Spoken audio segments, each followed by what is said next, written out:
করে মানুষকে দিনের পথে আনবে। খানকায় বসে বসে সবাই সারা বছর খানকায় বসে থাকবে পীর শরীয়ত তরিকত হাকিকতের শিক্ষা দেওয়ার জন্য। যখনই প্রয়োজন হয়ে যাবে তখন ওই খানকার পীরের দায়িত্ব ছেড়ে দিয়ে রাজপথের পীর হয়ে যার যার মুরিদ নিয়ে রাজপথে নামতে হবে। হক না বলুন, ঠিক কি না বলুন?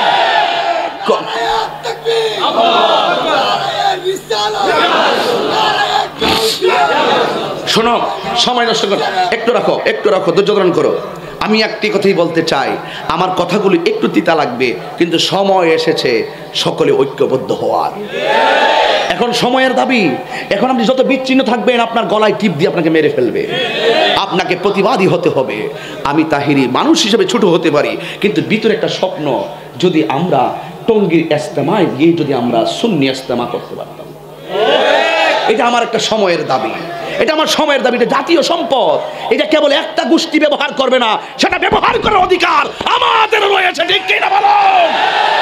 সেই দাবি নিয়ে একটা রাজপথে ডাক আসবে, সেই দাবি নিয়ে আমাদের সকলকে কথা বলতে হবে। এটা বাংলাদেশের জাতীয় সম্পদ, এটা কাহারও কোন ব্যক্তির পিতৃ সম্পত্তি নয়। এটা আমাদের সরকারের কাছে জোর দাবি। প্রয়োজনে ওরা একদিন করুক, 7 দিন করুক, আমরাও বছরে 7 দিন সেই জায়গায় থাকতে চাই। এটা বেইনসাফি হচ্ছে আমাদের প্রতি। রাগ করতেছেন নাকি আপনারা? এটা কি রাষ্ট্রীয় বিরোধী কথা? না, এটা ইমানি কথা।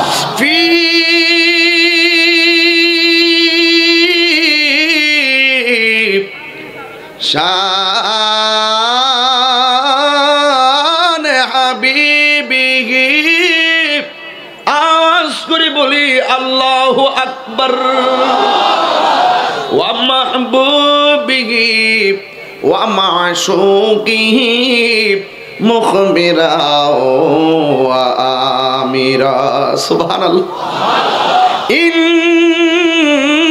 ইন্নাল্লাহ ওয়া মালাইকাতাহু ইউসাল্লুনা আলান নবী ইয়া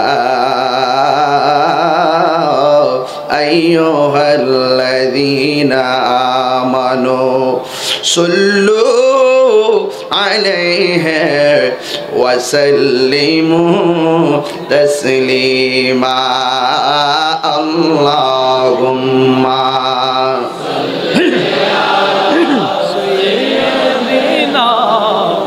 মাওলানা মুহাম্মদ ওয়া আলা আলি সাইয়্যিদিনা। আর মায়ার সরে বলি আল্লাহুম্মা সাল্লি আলা সাইয়্যিদিনা মাওলানা মুহাম্মদ ওয়া আলা আলি সাইয়্যিদিনা। तेरी नस्ल पाक में है बाचा बाचा नूर का। सुभान अल्लाह बोलें ना।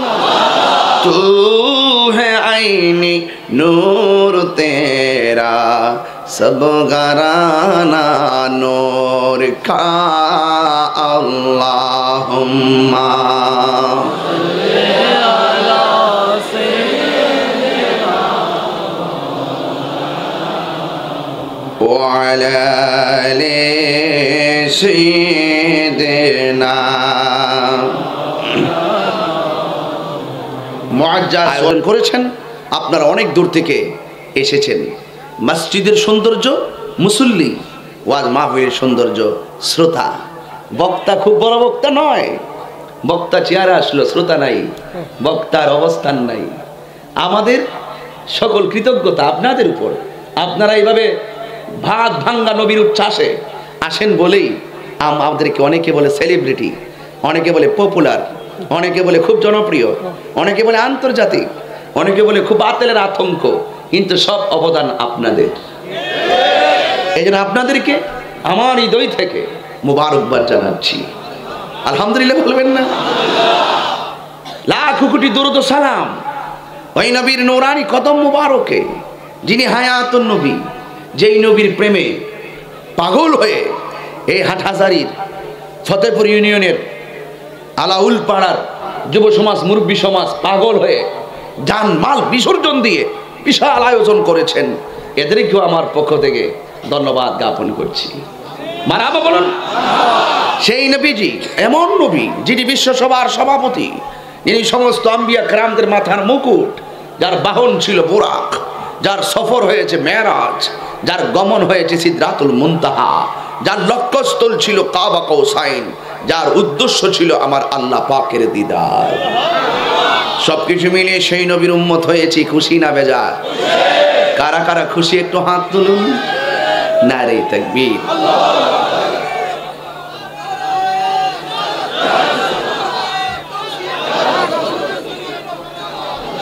সবাই শুকরিয়া দান করুন আলহামদুলিল্লাহ। জবানটা কিছু আছে আপনাদের ভিতরে, কি শক্তি আছে? তাহলে বলুন তো আল্লাহু আকবার, ইয়া রাসূলুল্লাহ, ইয়া ওয়ালি আল্লাহ, ইয়া রাসূলুল্লাহ বলা জায়েজ আছে না নাই? ইয়া রাসূলুল্লাহ বললে আশিকের মন শান্তি পায়, শয়তান পালায়া যায়, ঠিক কিনা বলুন? আল্লাহকে আল্লাহ বলে স্লোগান দিলে শয়তান বেজার, আর নবী কি ইয়া রাসূলুল্লাহ বললে বাতিল বেজার। আমরা কি ইমানদার না বেঈমান? বাবাকে বাবা কেমন আছো বললে বাবা খুশি, আম্মু কেমন আছো খুশি, আব্বু কেমন আছো খুশি, ভাতিজা কি খবর খুশি, মামা কি খবর খুশি। আর নবীকে ইয়া রাসূলুল্লাহ বলে ডাক দিব, এর চাইতে লজ্জাজনক আর কিছু হতে পারে না, যারা ইয়া রাসূলুল্লাহ বলাকে বিভিন্ন ধরনের খারাপ উক্তি বলে মন্তব্য করে, ঠিক কিনা বলুন? হাঁস চিনেন? হাঁস, হাঁসের বাচ্চা আছে না? দেখবেন হাঁসের বাচ্চা যখন পুকুরে ছেড়ে দেয়, বাচ্চাগুলো আস্তে আস্তে আস্তে একটু দূরে চলে যায়, তখন ওই বাচ্চাগুলোকে ডাক দেয়। কেমনে ডাক দেয় আপনার এলাকায়? আয় আয় কর, হ্যাঁ আয় আয় কইছিল। আমরা লেখা থই থই না কি জানে কয়েকটা, হ্যাঁ থই থই না, আমরা লেখা সুই সুই। এভাবে যখন ডাক দেয় তখন ওই মালিক যেই ঘরে সে খায়, যেই ঘরে তাকে খাবার দেওয়া হয়, ওই ঘরের মালিক তাকে থই থই করে ডাক দেয় চট্টগ্রাম, আর আমাদের ব্রাহ্মণবাড়িয়া ডাক দেয় সুই সুই করে।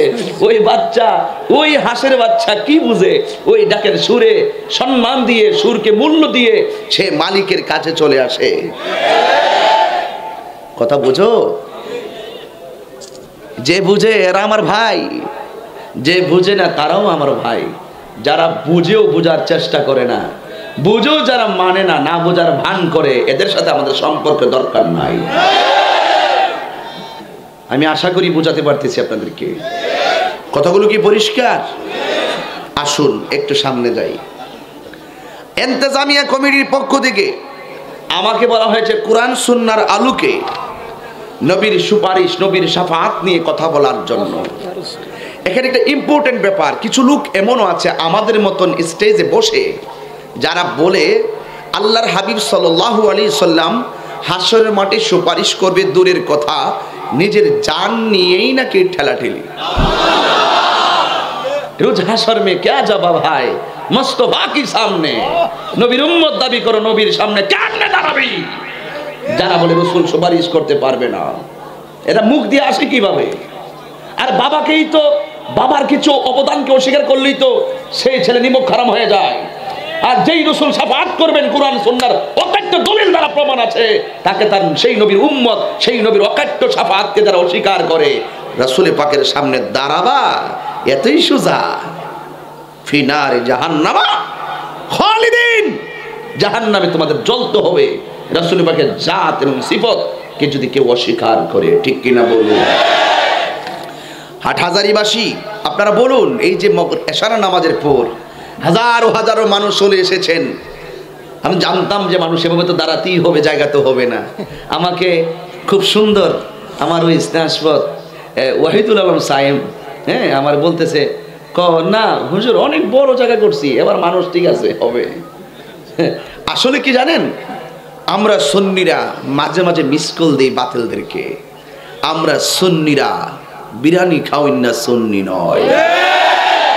দিনে যেমন রসুলের, আমার মাহফিলকে দিনের বেলা দেখেন আপনারা? অনেক সময় দিনের বেলা দেখা যায় না আমি মাহফিল করি, মানুষ কি 1-150 হয়? কেমন হয়? আরে হাজার হাজার লাখও পর্যন্ত বাড়িয়ে যায়।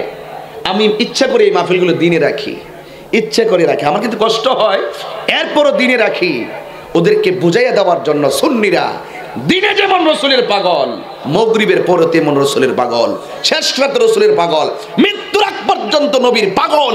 যেখানে ইয়া রাসূলুল্লাহর আওয়াজ হবে সেখানে আমরা হাজির হয়ে যাব।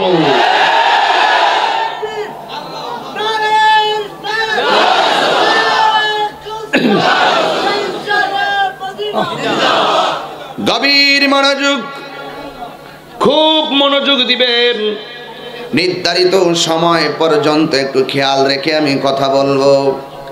একটা কথাও আপনার আমার জন্য অপ্রয়োজনে বলবো না, সবগুলো কথা হবে প্রয়োজনীয় কথা। আমার যুবক ভাইয়েরা, আপনাদের কাছে আমি প্রশ্ন করি, এই মাহফিলে আপনারা এসেছেন, এই মাহফিল থেকে আবার বাড়িতে চলে যাবেন, আগামীকাল বাড়ি থেকে আবার আপনারা চলে যাবেন বাড়িতে। কেউ যাবেন মার্কেটে, কেউ যাবেন লঞ্চ ঘাটে, কেউ যাবেন বিভিন্ন ধরনের কর্মকাণ্ডে, যার যার কর্মসংস্থান আবার চলে যাবেন। সেখান থেকে আবার বাড়িতে আসবেন, আবার বাড়িতে এসে আবার হয়তো কোনো মাহফিলে যাবেন। যত কিছুই বলেন না কেন, ফিরে ফিরে আপনার বাড়িতে ঘরে আসেন। আমি আপনাদের কাছে জানতে চাই, আপনার বাড়িটা কি আসল বাড়ি না নকল বাড়ি? এই নকল বাড়ি আছে বলে দৌড়ায়া যান, কিন্তু হাটহাজারীবাসী কমিটি বলেছেন কবরের আযাব আর হাসরের বয়ান করার জন্য। আমি তাহিরি কেন বলবো, যদি পারেন 2টা চোখের ফোঁটা পানি ছেড়ে দিবেন, কারণ আশিকের চোখের পানির দাম কম না বেশি? আল্লাহ রাব্বুল আলামিন কোরআনে বলেন, ফালিয়াদহাকু কলিলাও ওয়ালিয়াবকু কাসীরা।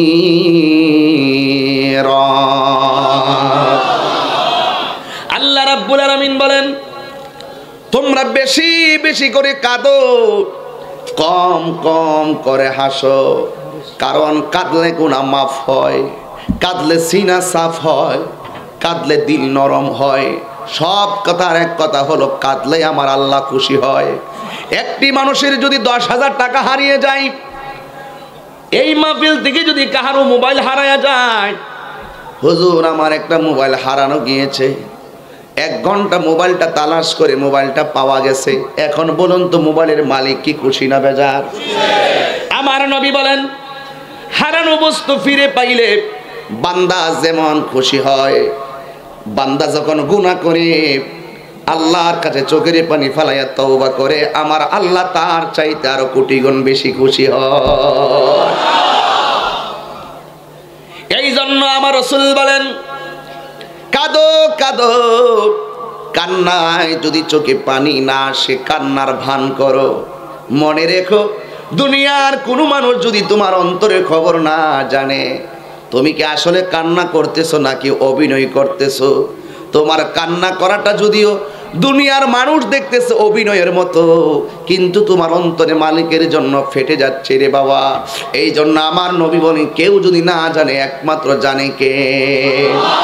আল্লাহ রাব্বুল আলামিন কোরআনে বলেন, ইন্নাল্লাহা আলিমুম বিযাতিস সুদূর।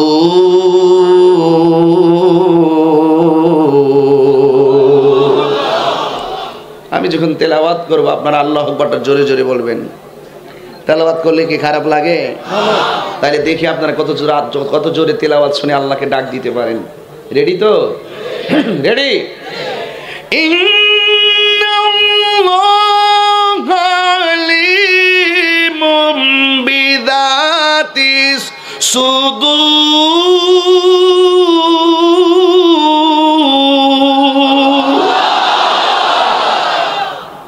ঘোষণাকার আর জোরে আল্লাহ বলেন, ও পৃথিবীর মানুষ, তোর অন্তরের খবর যদি পৃথিবীর কেউ না জানে, আমি আল্লাহ তোর মনের খবর। এই জন্য মাহফিলে এসেছেন কারা কারা শুধুমাত্র তাহিরিকে এক নজরে দেখার জন্য এসেছেন, আবার কে কে তাহিরির বদনাম করার জন্য এসেছেন, আবার কে কে তাহিরি ওয়াজ করবে, ওয়াজ শুনে আমল করতে এসেছেন। আপনার মনের ভাষা বোঝার মতো খবর আমাদের নাই। আমার পাশে বসে আছেন, আমি জানি না আপনি কোন মতলবে বসে আছেন। এই পৃথিবীর কেউ যদি না জানে, একজন জানে, ও হাটহাজারীবাসী, চট্টগ্রামবাসী, জবানটা খুলে বলো তিনি কে? ওই আল্লাহ রাব্বুল আলামিন আমাদেরকে পৃথিবীতে পাঠিয়েছেন। টেন্ডারবাজি করার জন্য পাঠাই নাই, রাহাজানি করার জন্য পাঠাই নাই, খুন করার জন্য আমাদেরকে পাঠাই নাই, সন্ত্রাসী করার জন্য পাঠাই নাই, জঙ্গিবাদিতা করার জন্য পাঠাই নাই। আল্লাহ রাব্বুল আলামিন আমাদেরকে কেন পাঠিয়েছেন? আমার আল্লাহ কোরআনে বলেন, ওয়ামা খালাকতুল জিন্না ওয়াল ইনসা ইল্লা লিয়াবুদুন।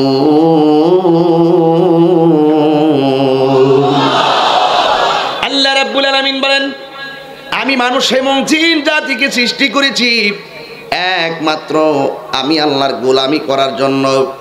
নামাজের মাধ্যমে গোলামি হয় আল্লাহর, রোজার মাধ্যমে গোলামি হয় আল্লাহর, যাকাতের মাধ্যমে গোলামি হয় আল্লাহর, হজের মাধ্যমে গোলামি হয় আল্লাহর। এই যে মাহফিল সাজাইছেন, কোরআন সুন্নাহর আলোচনা হবে, এই আলোচনার মাধ্যমে গোলামি হয় আমার আল্লাহর। জোরে কোন ঠিক কিনা? এই আল্লাহ রাব্বুল আলামিন কোরআনের ভিতরে যে আয়াত আমি পড়েছি, দুনিয়ার মধ্যে যদি আপনি ভালো কাজ করেন, আপনি আল্লাহর কাছ থেকে প্রতিদান পাবেন। আর যদি আপনি খারাপ কাজ করেন, তাহলে প্রতিফল পাবেন। আপনি কোন দিন, দিনে হোক রাত্রে হোক, আপনি যদি আল্লাহর সঙ্গে ভালোবাসা রাখেন, তাইলে আল্লাহ রাব্বুল আলামিন আপনাকে ভালোবাসার মূল্য দিবে। আর যদি আপনি আল্লাহর সঙ্গে নাফরমানি করেন, তার প্রতিফল পাবেন। এ যুবকের দল, কবর হলো আখিরাতের প্রথম মঞ্জিল। কথা বলেন ঠিক কিনা?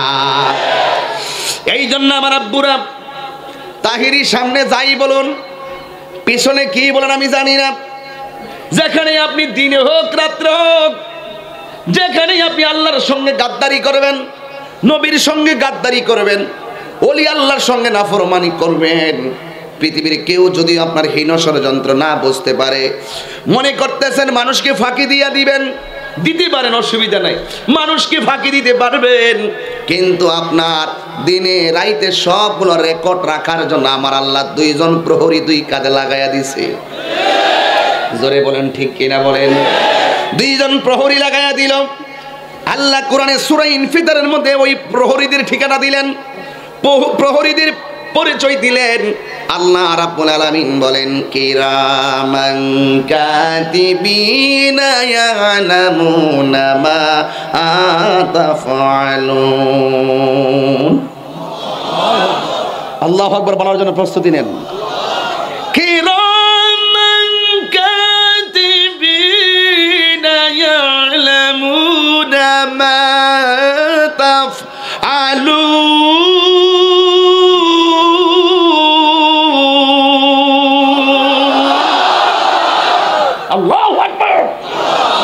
তুমি কাকে ঠকাচ্ছ, কাকে মাপে কম দিচ্ছ? হাসরের ময়দান মনে করছে এতই সোজা, জাররা জররির পরিমাণ হিসাব হবে হাসরের মাঠে। ঠিক কি না বলেন? বিষয়টা দিচ্ছেন খুব চমৎকার। কেউ খুশি হবে, কেউ বেজার হবে, কিন্তু মনে রাখবেন আখিরাত যার ভালো, শেষ ভালো যার, সব ভালো তার। হাসরের ময়দান যার ভালো, তার সব ভালো হয়ে যাবে। ওই হাসরের ময়দানটাকে সুন্দর করে যদি মঙ্গলময় করতে হয়, আমার আল্লাহর গোলামির দরকার আছে না নাই? এই জন্যই তো আমার আল্লাহ বলেন, তোমরা যা কিছুই করো না কেন, তোমাদের সব কিছু লেখার জন্য আমার আল্লাহ দুইজন ফেরেশতা লাগাইয়া দিছে। দুইজন বসে বসে তোমার ভালো কাজগুলো লিখতেছে, বাম কাঁধে বসে বসে তোমার খারাপ কুলা লিখতেছে। এই জন্য যুবক বেশি বেশি তওবা করা লাগবে। আমি যে আয়াতটা আপনাদের সামনে পড়েছি বোঝার জন্য বলছি। এখানে হাফেজ আছেন, তারা খুব ভালো পড়তে জানেন। আমি কারিও না, হাফেজও না। আমার কারিয়া হলো আমার আম্মা। আর জোরে কোরআন শরীফটা পড়াইছে আমার আম্মা, কিন্তু কোরআন শরীফটার তাজবিদ শিখাইছে আমার আব্বা।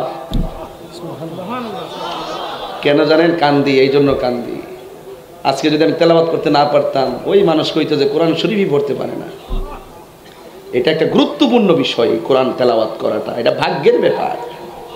এখনো বলি, বুড়া মানুষ যারা আছেন, মুরব্বী, জীবনে কতবার কুল হুয়াল্লাহ দিয়া নামাজ পড়বেন?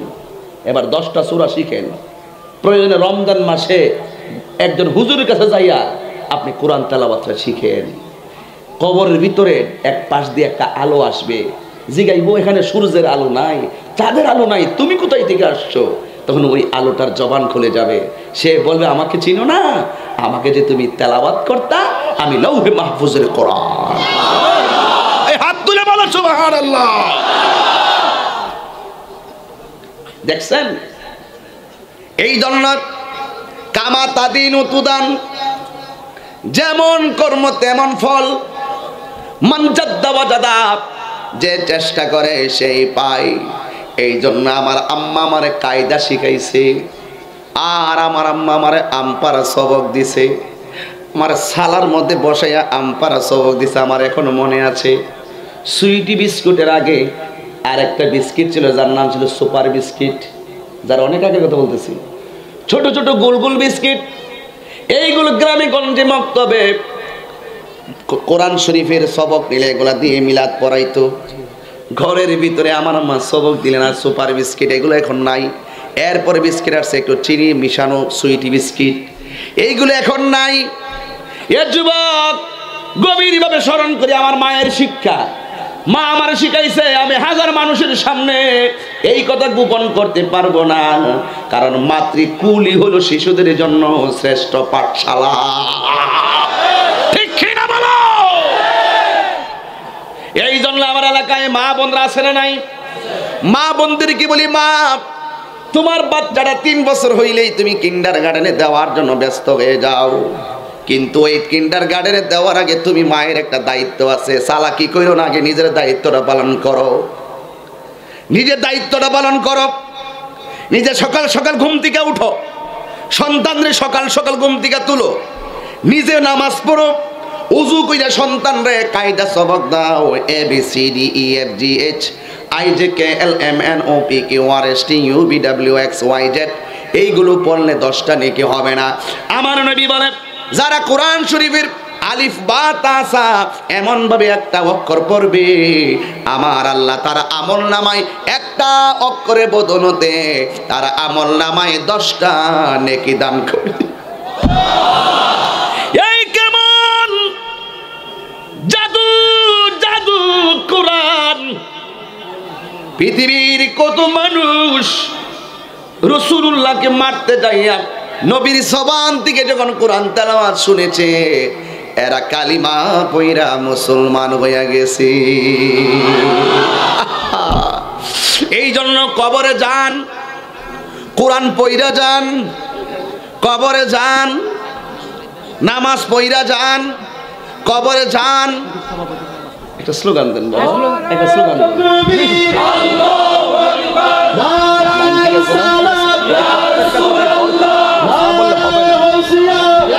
পাক হুজুরের হায়াতে বরকত দান করুন, আল্লাহ হুজুরকে দীর্ঘ হায়াত নসিব করুন।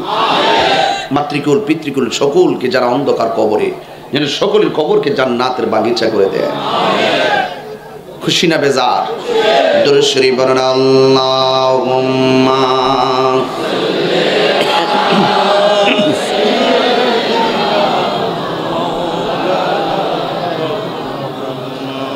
وعلى آل سيدنا।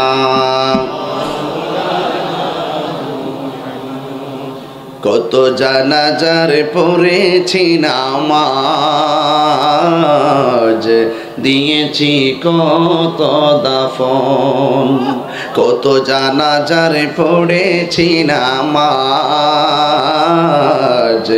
দিয়েছি কত দাফন। কোথায় যেন আছে আমারও তৈরি সাদা কাফন, কত জানাজার পড়েছি নামাজ, দিয়েছি কত দাফন, কত জানাজার পড়েছি নামাজ, দিয়েছি কত দাফন। আমার তরি বাধা আছে কোন শেখে আঘাটে, কোন মসজিদে এলান হবে সোয়াবে শেষে খাটে, ঠিক কিনা বলুন? আমার তরি বাধা আছে কোন শেখে আঘাটে, কোন মসজিদে এলান হবে সোয়াবে শেষে খাটে, কবে কোথায় করবে দাফন আমাকে সজন, জানাজার পড়েছি নামাজ, দিয়েছি কত দাফন, কত জানাজার পড়েছি নামাজ, দিয়েছি কত দাফন। কোথায় যেন আছে আমারও তৈরি সাদা কাফন, জানাজার পড়েছি নামাজ, দিয়েছি কত দাফন। একটা জবান বন্ধ রাখবেন না, জবান খুলে বলো আল্লাহু আকবার। এই জন্য যুবক, আমি তাহিরির কণ্ঠ একদিন থাকবে না, ফুলের সৌরভ মানুষের গৌরব চিরদিন থাকে না, হে আবার থাকে যদি তুমি মানুষের মতো মানুষ হতে পারো, যদি তুমি মানুষের মতো মানুষ হতে পারো, তুমি দুনিয়া থেকে চলে গেলেও তোমাকে মানুষ হাজার জনম স্মরণ করে দোয়া করবে। এই জন্য যুবক, আজকে হাজার হাজার মানুষ হাটহাজারীর জমিনে আপনারা যারা এসেছেন, কিন্তু এসেছি ভালো কথা, যাওয়ার গ্যারান্টি আমরা রাখি না। আপনারা বলেন হায়াতের মালিক কে? কে কখন কোথায় মারা যাবে কেউ বলতে পারে না। এই জন্যই তো আল্লাহ রাব্বুল আলামিন আমাদের এই ব্যাপারে বলে দিয়েছেন এভাবে, ওয়ামা তাদরি নাফসুম বিআইয়ি আরদিন তামুত।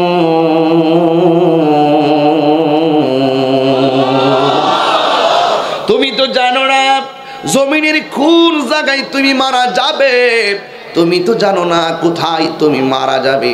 এই জন্যই যুবক ভাইয়েরা, আসল গরির নাম হলো কবর। এই কবরটা বড় ভালো জায়গা, আবার এই কবরটা বড় দুঃখের জায়গা। এই কবরটা অনেক সুখের জায়গা, এই কবরটা অনেক কষ্টের জায়গা। ইমানদারের জন্য আনন্দ, আর বেঈমানদের জন্য হলো কষ্ট। কথা বলেন ঠিক কিনা? এই জন্য যুবক, কি ভাষায় বয়ান করলি, আজকের মাহফিল থেকে গিয়ে আপনারা নামাজি হয়ে যাবেন। কি ভাষায় বয়ান করলি, হৃদয়ের মাঝে আমার রাসূল পাকের মহব্বতের বারামখানা বানাবেন আমি জানি না। তবে একটা কথা বলি, আমার রাসূল বলেছেন, আলা আলা ঈমানা লিমান লা মাহাব্বাত আলা, যার অন্তরে আমার নবীর মহব্বত নাই তার ঈমান নাই। নার নবীরে ভালোবেসে যদি কেউ কবরে যাবে, তার পিঠের নিচে জান্নাতি ফরাশ বিছায়া দেওয়া হবে, বিছানা বিছায়া দেওয়া হবে। আর নবীর সঙ্গে নাফরমানি করে যারা, আল্লাহর নাফরমানি করে যারা কবরের ভিতরে যাবে, ওই কবরের ভিতরে কিয়ামত পর্যন্ত দুঃখ আছে না নাই? এই জন্য বুড়ি আমার নবী, আপনার নবী বলেন, ওই কবরের ভিতরে অনেকগুলা ভয়ঙ্কর শাস্তি আছে, অনেকগুলা ভয়ঙ্কর শাস্তি আছে। এর ভিতরে এক নম্বর শাস্তি হলো, কেউ যদি কবরের তিনটা প্রশ্নের উত্তর দিতে পারে, নাফরমানি হইয়া কবরে যাবে, ওই কবরে যাওয়ার পরে যদি মুনকার নাকিরের তিনটা প্রশ্নের উত্তর দিতে না পারে, ওই কবরের ভিতরে জাহান্নাম থেকে একটা হাওয়া দেওয়া হবে, যে হাওয়াটা তাকে উত্তপ্ত উত্তপ্ত। শুধুমাত্র তাই নয়, আমার নবী বলেন, ওই কবরের মাটি ডান পাশের মাটি এক প্রান্তে, বাম পাশের মাটি এক প্রান্তে চলে যাবে, কিন্তু দুই পাশের মাটি যখন তোমার এমন জোরে চাপা মারবে রে যুবক, কোন দুনিয়ার শক্তি সেখানে চলবে না। এমন জোরে তোমার চাপা মেরে দিব, ডান পাশের হাড্ডিগুলো বাম পাশের হাড্ডির ভিতরে ঢুকে যাবে, ডান বাম পাশের হাড্ডিগুলো ডান পাশের হাড্ডির ভিতরে ঢুকে যাবে, তোমারে তুলার মতন একেবারে মাটির সঙ্গে মিশাইয়া ফেলাইব। আমার নবী বলে কবরের আযাব সহ্য করতে না পেরে কবরের মানুষটাই এমন জোরে চিৎকার দিবে, ওই চিৎকারের আওয়াজ যদি দুনিয়ার কোন মানুষের কানে লাগতো, ওই সুস্থ মানুষটার কানের পর্দা ফেটে যেত। আমি তাহিরি যদি এই মুহূর্তে বিপদে পড়ে আমি চিৎকার মারি, আমার হুজুর মুফতি শাহ আলম, মুফতি মোহাম্মদ শাহ আলম পীর সাহেব হুজুর আমার কান্নার আওয়াজটা শুনলে আমার দৌড়াইয়া সেভ করব। আর এটিতে আমাদের তাহিরি দৌড়াইয়া এসে হুজুর যদি কোনো জায়গাতে হঠাৎ করে চিৎকার দেয় বিপদ, সেখানে আমি সামনে থাকলে জাপায়া পড়ব। দুনিয়ায় কেউ বিপদে পড়লে জাপায়া পড়বে স্বাভাবিক, ঘরের পাশে আগুন লাগবে পাশের বাড়িটা আগুন নিবাইতে আসে স্বাভাবিক, কিন্তু কবরের ভিতরে চতুর্পাশে শুধুমাত্র কবর, ওই কবরে তুমি এমন ভাবে চিৎকার মারতেছো দুনিয়ার কোন মানুষ তোমার কান্নার আওয়াজ শুনবে না। কে বাঁচাইব, কে সেভ করব? আপনারা জবান খুলে বলতে হবে আল্লাহর ধরা কি নরম না শক্ত? আল্লাহ রাব্বুল আলামিন ধরা অনেক শক্ত। আল্লাহ রাব্বুল আলামিন কোরআনের মধ্যে বলেন ইন্না বাতাশা রাব্বিকা লাশাদীদ,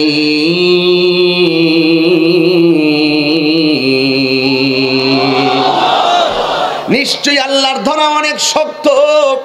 যিনি শুরুর মালিক, যিনি শেষের মালিক, যিনি বান্দা গুনাহ করলে বান্দার দিকে মায়ার নজরে তাকায়া ক্ষমা করে দেয়, ওই আল্লাহর ধরা অনেক শক্ত হয়ে যাবে রে। নাফরমানি কইরা কবরে গেলে অবস্থা ভয়াবহ হবে। কবরের মধ্যে চিৎকার, কান্না আর কান্না। শুধুমাত্র তাই নয়, আল্লাহর সঙ্গে নবীর সঙ্গে নাফরমানি করে কবরে গেলে ওই কবরের ভিতরে একটা দুইটা শাস্তি নয়, অনেকগুলা শাস্তি। আমার নবী বলে ওই কবরের ভিতরে আযাবের একটা ফেরেশতা কবরের ভিতরে নামবে, যার হাতের মধ্যে থাকবে বিশাল বড় একটা হাতুড়ি। ওই হাতুড়ি নিয়ে কবরের মধ্যে আগমন করবে। যার কানের কান দিয়া সে শুনবে না, চোখ দিয়া সে দেখবে না, এমন জোরে কবরবাসীকে আযাব আর আযাব এমন জোরে আঘাত করতে থাকবে, 70 গজ মাটির নিচে নিয়ে ঢুকাইয়া দিবে। এবার বান্দা কবরে তাকিয়া কইব আল্লাহ একেবারে আমাকে নিশ্চিহ্ন কইরা দাও, এই আযাব আর সহ্য হয় না। জীবন গেলে জীবন পাওয়া যায়, ঈমান গেলে ঈমান পাওয়া যায় না। তোমার দুনিয়ায় আল্লাহ জীবন দিছে, আবার জীবন নিয়ে গেছে, তুমি ডেড বডি। আবার কবরে যাওয়ার পরে আল্লাহ জীবনটা ফিরাইয়া দিবে। একবার দুনিয়ায় জীবন গেল, কবরে যাওয়ার পরে তুমি জীবন পাইলা, কিন্তু সবচেয়ে বড় কথা হলো ওই জীবনের পরে আর কোনো মরণ নাই। জীবন দেওয়ার পরে আপনি সারা জীবন এই জীবন নিয়েই থাকতে হবে। হয়তো জান্নাতে আপনি সুখী হবেন, আর না হয় জাহান্নামে আপনার দুর্গতি। কথা বলেন ঠিক কিনা বলুন? এই জন্য বন্ধুরি এই কথাগুলো শুধুমাত্র ঘটনা হিসাবে জানলেই চলবে না। ওই আযাব থেকে বাঁচতে গেলে তোমাকে অবশ্যই আল্লাহর গোলামি করা লাগবে, নবীর মহব্বতের মালা গলায় পড়া লাগবে। আমি তাহিরি কেন নবী নবী করি জানো? আজকের মাহফিলের সভাপতি উস্তাদুল উলামা বদরুল ফুকাহা শামসুল উলামা, এই আজকের আল্লামা মুফতি মুহাম্মদ শাহ আলম মাদ্দাজিল্লুহুল আলী কেন নবী নবী করে কেন জানোনি? আজকে আমি যদি এখানে মারা যাই, আমার স্নেহাস্পদ হাফেজ ওয়াহিদুল আলম সায়েম দৌড়াইয়া আমার বাড়িতে যাবে আমার জানাজাটা পড়ার জন্য। উনি যদি মারা যায়, সুযোগ থাকলে আমি দৌড়াই আসবো জানাজা পড়ার জন্য। উনি আমার বাড়িতে যাইয়া সায়েম একটা বড়ই গাছের নিচে দাঁড়াইয়া কাঁদতেছে। আমার ভাই যদি জিজ্ঞাসা করে ও ভাই আপনার বাড়ি কোথায়, বলবে আমার বাড়ি চট্টগ্রাম হাটহাজারি। কোন ইউনিয়ন? কয় আমার তো ফতেপুর ইউনিয়ন। কোন গ্রাম? কয় আলাউল পাড়া গ্রাম। ওই গ্রামের ভিতরে আপনার ভাই ওয়াজ করেছিল, কবরের বয়ান করছিল। এই জন্য আপনার ভাই মারা গেছে মহব্বতে আপনার বাড়িতে আসছি আপনার ভাইকে শেষ বিদায় দেওয়ার জন্য। এবার চোখের পানি ফালাইয়া ওই সায়েম চোখের পানি ফালাইয়া কাঁদবে, কিন্তু তার সঙ্গে আমি শুনেছি সে এই কোথায় পড়াশোনা করছে, চট্টগ্রাম বিশ্ববিদ্যালয়ে পড়াশোনা করে। এই চট্টগ্রাম বিশ্ববিদ্যালয়ে অনেকগুলো স্টুডেন্ট এখানে এসেছে। এ যুবক তার বন্ধু বান্ধব নিয়ে যেতে পারে, যাই হ্যাঁ বড়ই গাছের নিচে দাঁড়ায় কান্না করতে পারি। জানাজার মাঠে যায় সায়েম কান্দে, কবরের পারে যায় সায়েম কান্দে। এবার আমার ভাই যদি জিজ্ঞাসা করে সায়েম তোমার বাড়ি কই, কই হাটহাজারী, কান্দ কেন? কই কান্দি একটা মাত্র কারণে, তোমার বাইরে আমি বড় মহব্বত করি, আপনার বাইরে আমি অনেক মহব্বত করি। বিসমিল্লাহি ওয়া আলা মিল্লাতি রাসূলিল্লাহ বলে কবরে নামায়া দিল। দেখেন কত বড় নিষ্ঠুর একটা পৃথিবীর।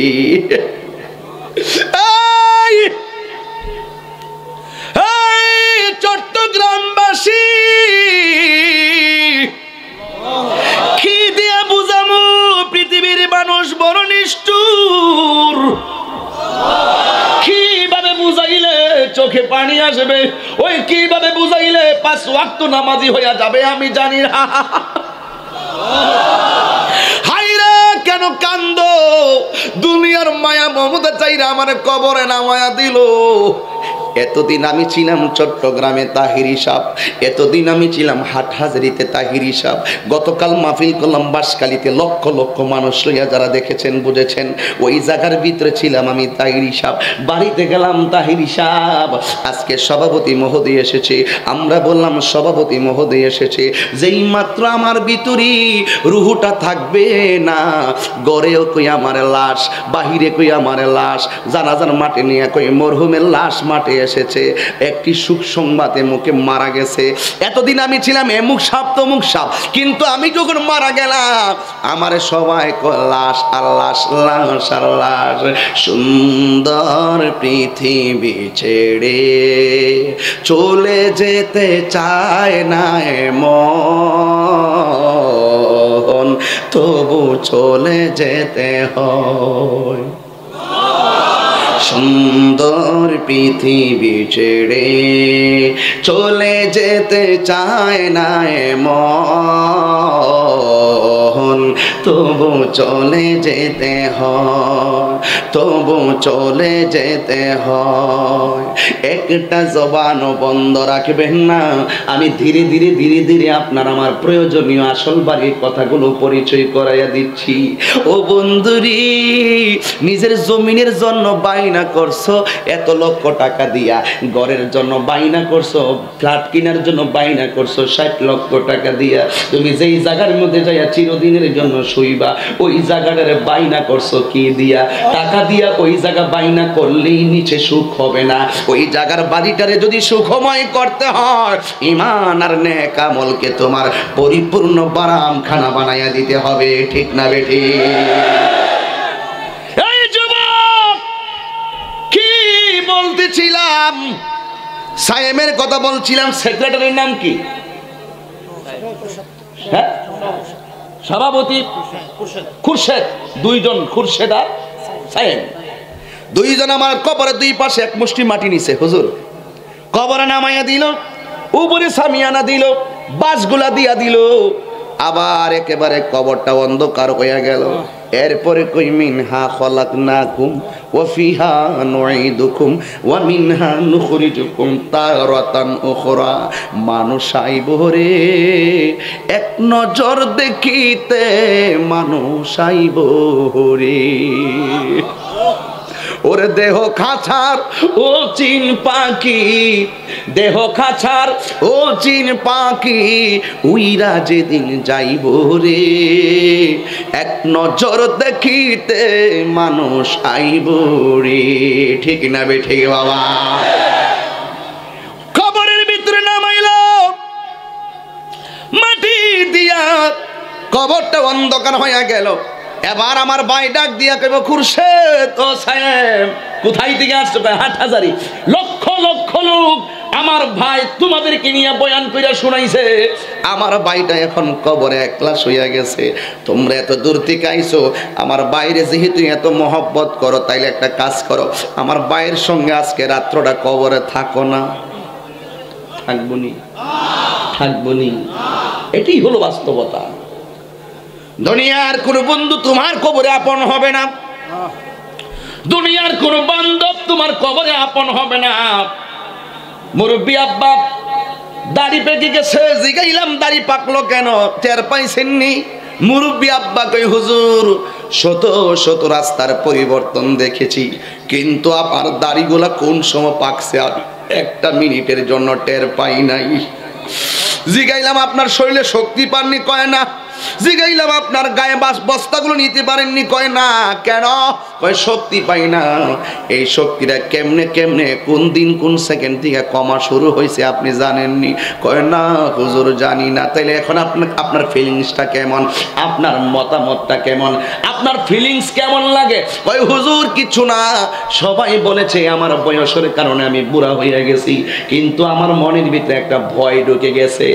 আগের মতো চোখে আমি দেখি না তেমন, চোখ জানি হইয়া গেছে কেমনের কেমন।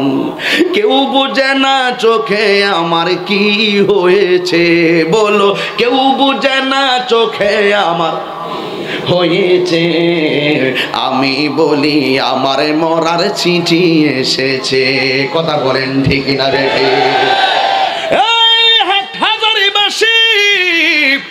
হাজার হাজার ভক্ত জীবনে বারবার স্লোগান দিছো দিয়া দিবা রক্ত, কিন্তু যখন আমার মৌতের ওয়াক্ত হয়ে যাবে তোমাদের কাউকে আমার সম্পদের ভাগ পাইতে পারো, টাকার ভাগ নিতে পারো, কিন্তু আমার মরণের কষ্টের ভাগ এই পৃথিবীর কেউ নিবে না। আমার কবরের ভিতরে যদি আমি কষ্ট পাই, কবরের ভিতরে যদি আমি দুঃখে থাকি, আমার দুঃখের ভাগ পৃথিবীর কেউ নিবে না, আপন সন্তানই নিবে না। বাবা মারা গেছে 3 দিন হয় নাই, খতম পড়াইবার আগেই কয় বাবার কয়জন সম্পত্তি মিটিং বসছে ভাগ কইরা দাও। বাবা মারা যাওয়ার পরে সম্পদের ভাগ নেওয়ার জন্য সবাই পাগল হয়ে যায়, কিন্তু বাবার কবরে কি সুখে আছে কিনা দুঃখে আছে এই খবর পৃথিবীর কেউ নেওয়ার সাধ্য নাই। কথা বলেন ঠিক কিনা? আমেরিকা লন্ডনের খবর চাইলেই মোবাইলে নেওয়া যায়। আমি সামাজিক কিছু কথা বলতেছি, আপনারা পাবলিক মানুষ বোঝার জন্য। এই কবরের ভিতরে যদি তুমি উত্তর দিতে না পারো, কবরটা যদি তোমার কষ্টের কারণ হয়ে যায়, ওই কবরের ভিতরে আর একটা আযাব হলো এমন কিছু সাপ দেওয়া হবে, যেই সাপগুলো জীবনে একবার যদি দুনিয়ার ভিতরে তারা শ্বাসটা ফালাইতো গাছপালা মরে যেত, এমন বিষধর সাপ দিয়ে তোমার দংশন করা হবে। এই কবরে সারা জীবন তুমি কষ্ট পাইবে। আর যারা ইমানদার তারা বিছানায় ঘুমায়া যাবে, ইসরাফিল আলাইহিস সালাম যখন সিংহা ফুৎকার দিবে, যারা কষ্টে আছে কত কোটি বছর, কষ্টটা কিন্তু সেকেন্ডের কষ্ট 1000 বছর মনে হয়, আর সুখ কিন্তু বছরের সুখটাও একদিনের মতো মনে হয় না। কথা বলেন ঠিক কিনা? একেবারে তাড়াতাড়ি সুখের সময় চলে যায়, কষ্টে যে তাকে সে বুঝে। এই জন্য যুবক, ওই কবর থেকে একদিন সুখী হলে সুখ আর দুঃখী হলে দুঃখ নিয়া একদিন তুমি এমন একটা ময়দানে উঠবে যেই জায়গার নাম হলো মাহশার, যেখানে একত্রিত হওয়ার স্থান, একত্র হবে, এটার নাম হলো হাসরের ময়দান। আল্লাহ কুরআনে বলেন মিনহা খালাকনাকুম ওয়া ফিহা নুঈদুকুম ওয়া মিনহা নুখরিজুকুম তারাতান উখরা।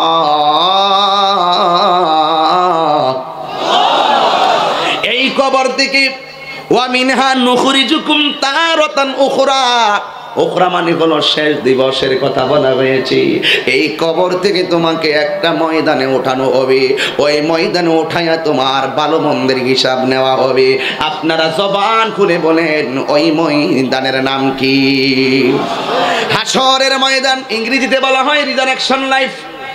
যেই জায়গায় পাপ পুণ্যের হিসাব গ্রহণ করা হবে, ওই হাসরের ময়দানে তুমি উঠে যাইবা, আমি তাহিরে উঠে যাব। কিন্তু হযরত আমার নবী আয়েশা সিদ্দিকার সামনে বলেছিলেন, আমার নবী বলেন হাসরের ময়দানে সবাই কবর থেকে উলঙ্গ অবস্থায় উঠবে। আয়েশা সিদ্দিকা রাদিয়াল্লাহু তাআলা আনহা আমার নবীরে বললেন, ও আমার নবীজি,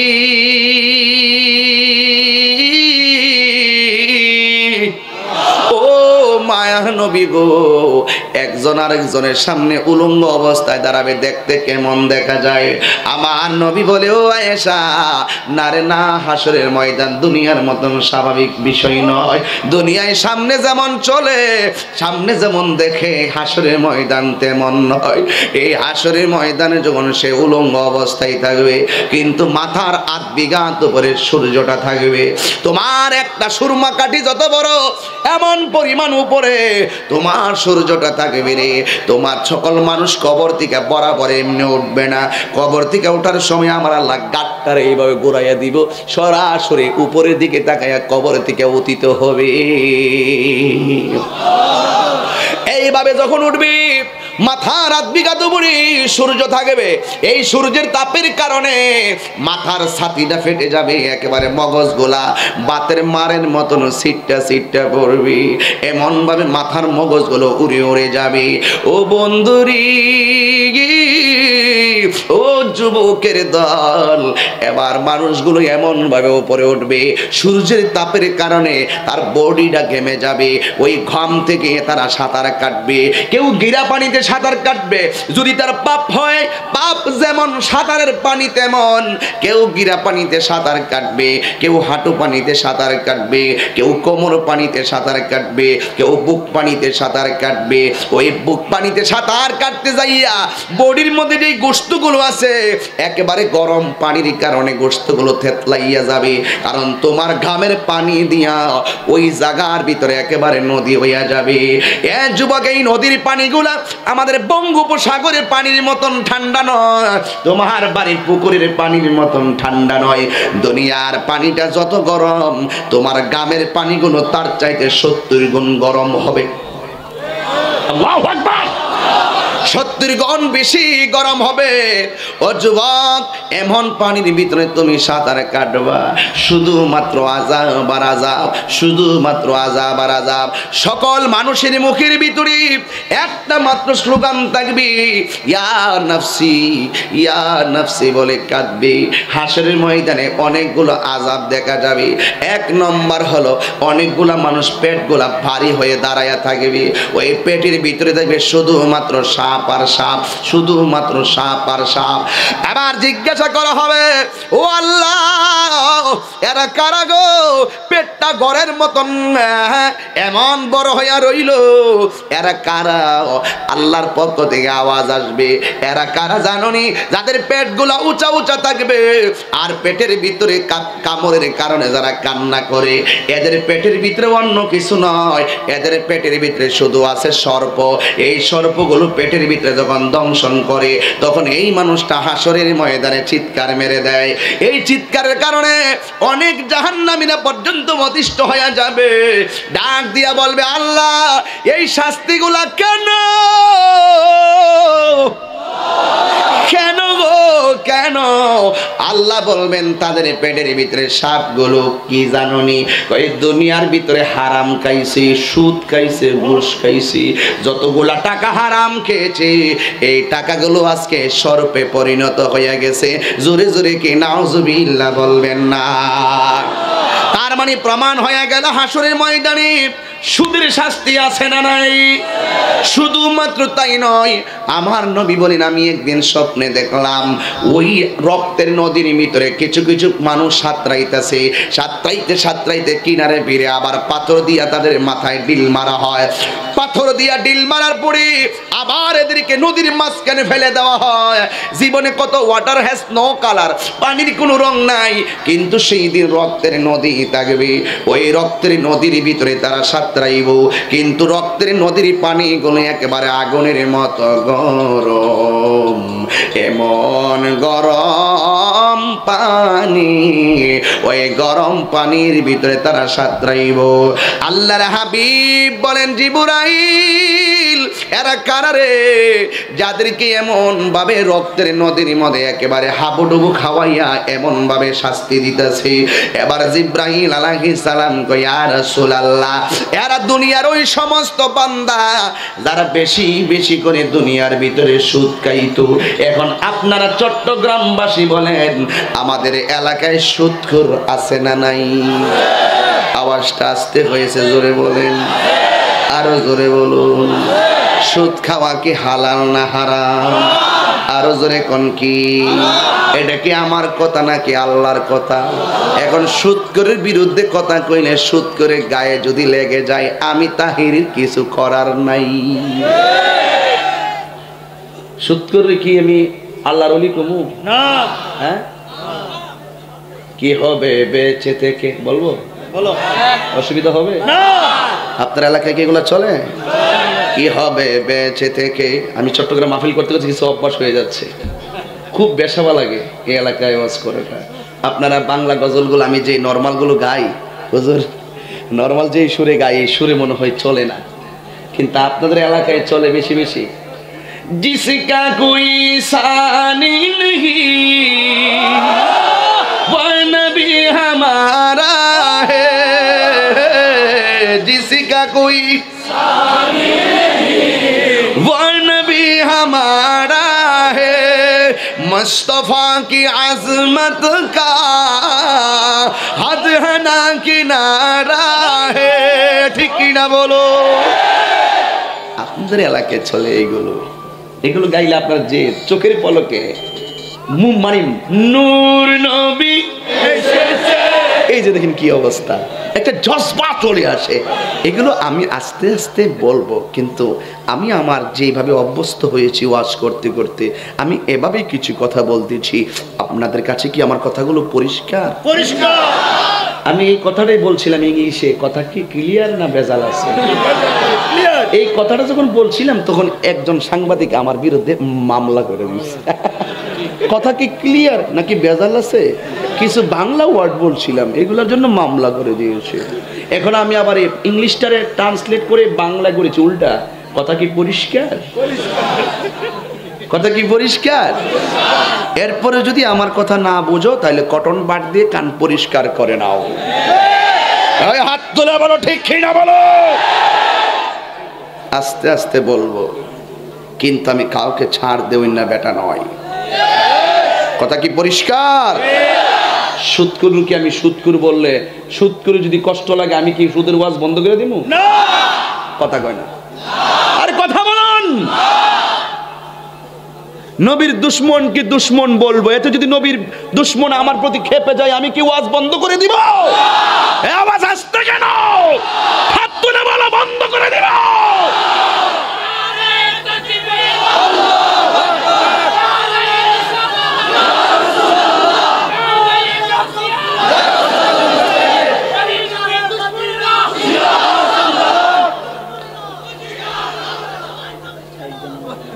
শুনুন, এদিকে তাকান, এদিকে যা বলার আমি বলবো। কি হবে বেঁচে থেকে অযথা বিদ্যা শিখে যদি না গড়তে পারি সুদ মুক্ত সমাজটাকে? আরো জোরে, আরো জোরে। আপনারা কি আমার সাথে একমত? কি হবে আলেম হয়ে, ইমাম সাজে, বক্তা হয়ে, পিসা হয়ে এই দরাতে যদি না হক কথা উচ্চ সুরে না বলিতে? আমি যদি একজন আলেম হয়ে, একজন খাদেম হয়ে যদি আমি সত্যকে গোপন রাখি, তাহলে এটা কি চলবে? কথা কি পরিষ্কার? কি হবে আলেম হয়ে, ইমাম হয়ে সমাজেতে যদি না ন্যায্য কথা উচ্চ সুরে না বলিতে? চাকরি বই করহ যদি ছেড়ে দাওই না গদি, চাকরি বই করহ যদি ছেড়ে দাওই না গদি, কি হবে ধোঁকা দিয়ে আল্লাহকে? কি হবে ধোঁকা দিয়ে আল্লাহকে? কি হবে বেঁচে থেকে অযথা বিদ্যা শিখে যদি না গড়তে পারি বাতিল মুক্ত সমাজটাকে? এটাই তো হিডা, হেডাই তো হিডা, মানে এটাই তো সেইটা, সেইটাই তো এইটা। শুদ্ধ ভাষা বলেছে আর কি। আমি যখন খাস বাংলা কিছু বলি তারা বোঝে না কিছু। আর আমার 16 ডিসেম্বর গেল মাত্র বিজয় দিবস, আমি বাংলার গান গাই।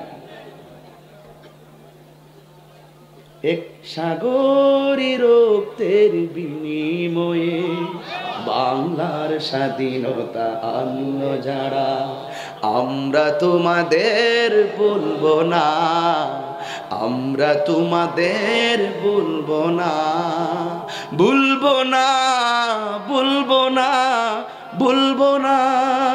এক সাগরী রক্তের বিনিময়ে বাংলার স্বাধীনতা আনলে যারা, আমরা তোমাদের ভুলবো না, আমরা তোমাদের ভুলবো না।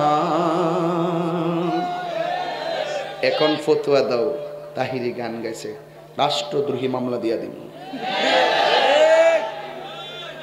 নবীর শান গাইলে এরা এইগুলোকে গান বলে আখ্যায়িত করে সমাজে আমাদেরকে প্রশ্নবিদ্ধ করা হয়। ওলি আল্লাহ শান গাইলে এই শানগুলোকে গান বলে আখ্যায়িত করে আমাদেরকে জনগণের মাঝে প্রশ্নবিদ্ধ করা হয়। এখন গেয়েছি দেশের গান, পারলে মামলা দে, রাষ্ট্রদ্রোহী মামলা দিয়ে জেলের ভাত খাওয়াইতে তাহিরির 10 মিনিট সময় রাখবে না।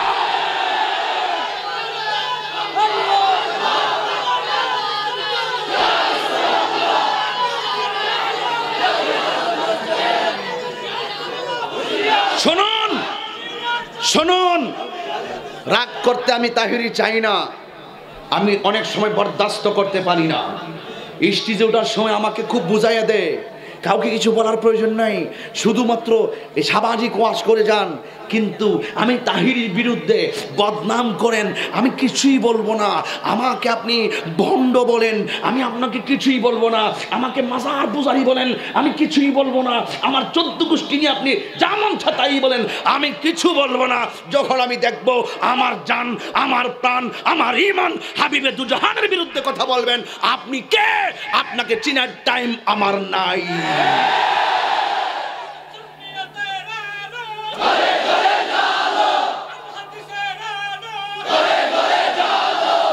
শুনুন, কষ্ট পেয়েছেন আপনারা? কথা একটাই, বাঁচলে বাঁচার মতো বাঁচো। জীবন বারবার, মরণ একবার। টাকার দাম বেশি না, ঈমানের দাম বেশি। যেই কবরে কেউ আপন হবে না, সেই কবরে আপন হাবিবে দুজাহান। আহা, কষ্ট লাগে না? দুঃখ লাগে? এখন যে বলতেছি এগুলো কি আপনার কাছে কি অতিরিক্ত মনে হয়? এগুলি ওয়াজ। আমারই শান সুর ছন্দ, যদিও লাগে কারো মন্দ।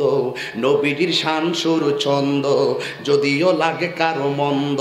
যদিও লেগে যাই দ্বন্দ্ব, যদিও লেগে যাই দ্বন্দ্ব, আমারই শান আমারই সুর, সবই যে নবীজির জন্য।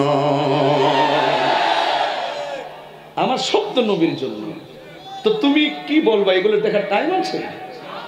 আমার নবীর জন্য আমি শান গাই, আমার নবীর জন্য আমি শান গাই। তুমি কি বলো না বলো, এগুলো শোনার আমার টাইম নাই। I have no time. ঠিক কি না বলো? ওই প্রমাণটাই দিব, যেখানে কেউ নাই সেখানে রাসূল। ঠিক কি না বলেন?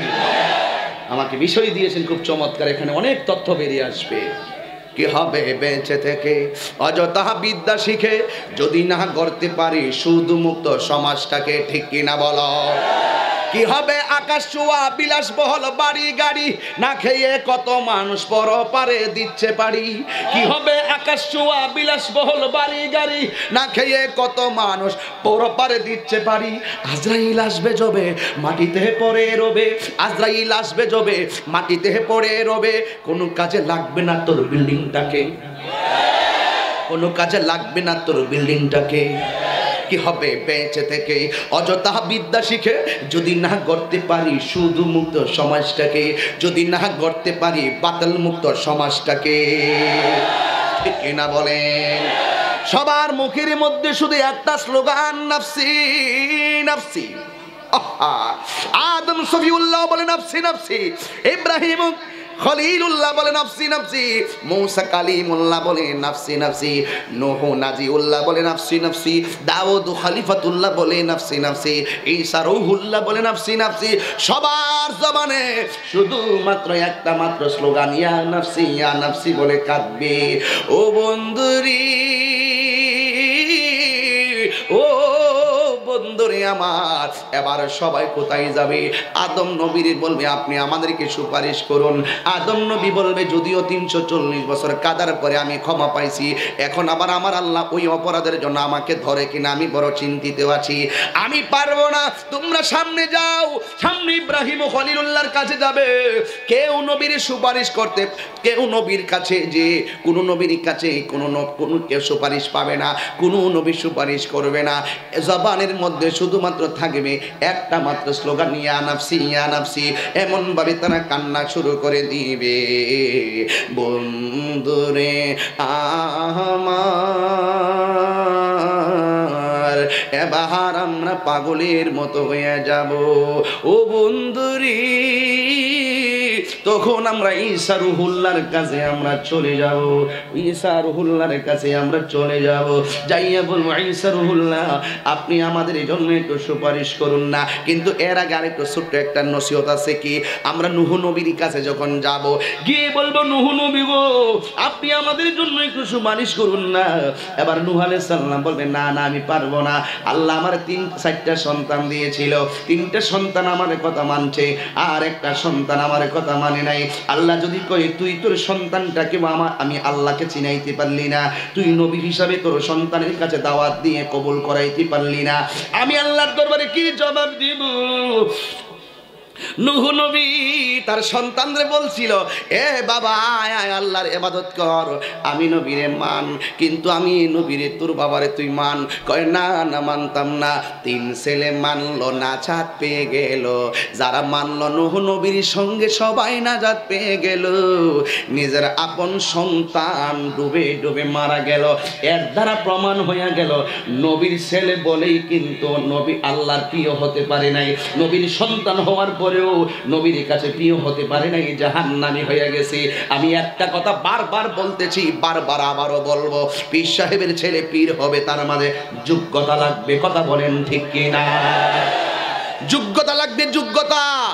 আমাদের সমাজে অনেক সময় দেখা যায় পীরের সন্তান ঠিক আছে ওকে, কিন্তু তার যোগ্যতা নাই, নামাজও 5 ওয়াক্ত পড়ে না, রোজাও রাখে না, হাতের মধ্যে সিগারেট নেই, আমার গিরার নিচে প্যান্ট পরে পরে ঘুরে, কিন্তু উরুস মুবারক আসলে সর্বপ্রথম চেয়ারের ভিতরে ওই পীর সাহেবের ছেলে যে নামাজ পড়ে না সে গদ্দিনী সিনা আলা হযরত, আমি ওই আলা হযরতকে মানি না।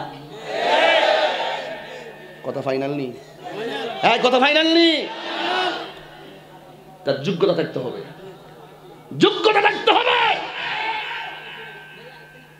এগুলো আমরা কখনো বলতাম না, বাধ্য হয়ে বলছি। এখন বলবেন হুজুর বলেন কেন? বলার কারণ আছে। আমরা হুজুর মাজারে জিয়ারত করতে যাই যখন সুযোগ পাই, আমরা মাজার জিয়ারত করতে যাই, আমরা কি পূজা করতে যাই? কি রে এত সুখ ফ্যান্ডালে বলেন, আপনারা বোঝেন না এগুলো।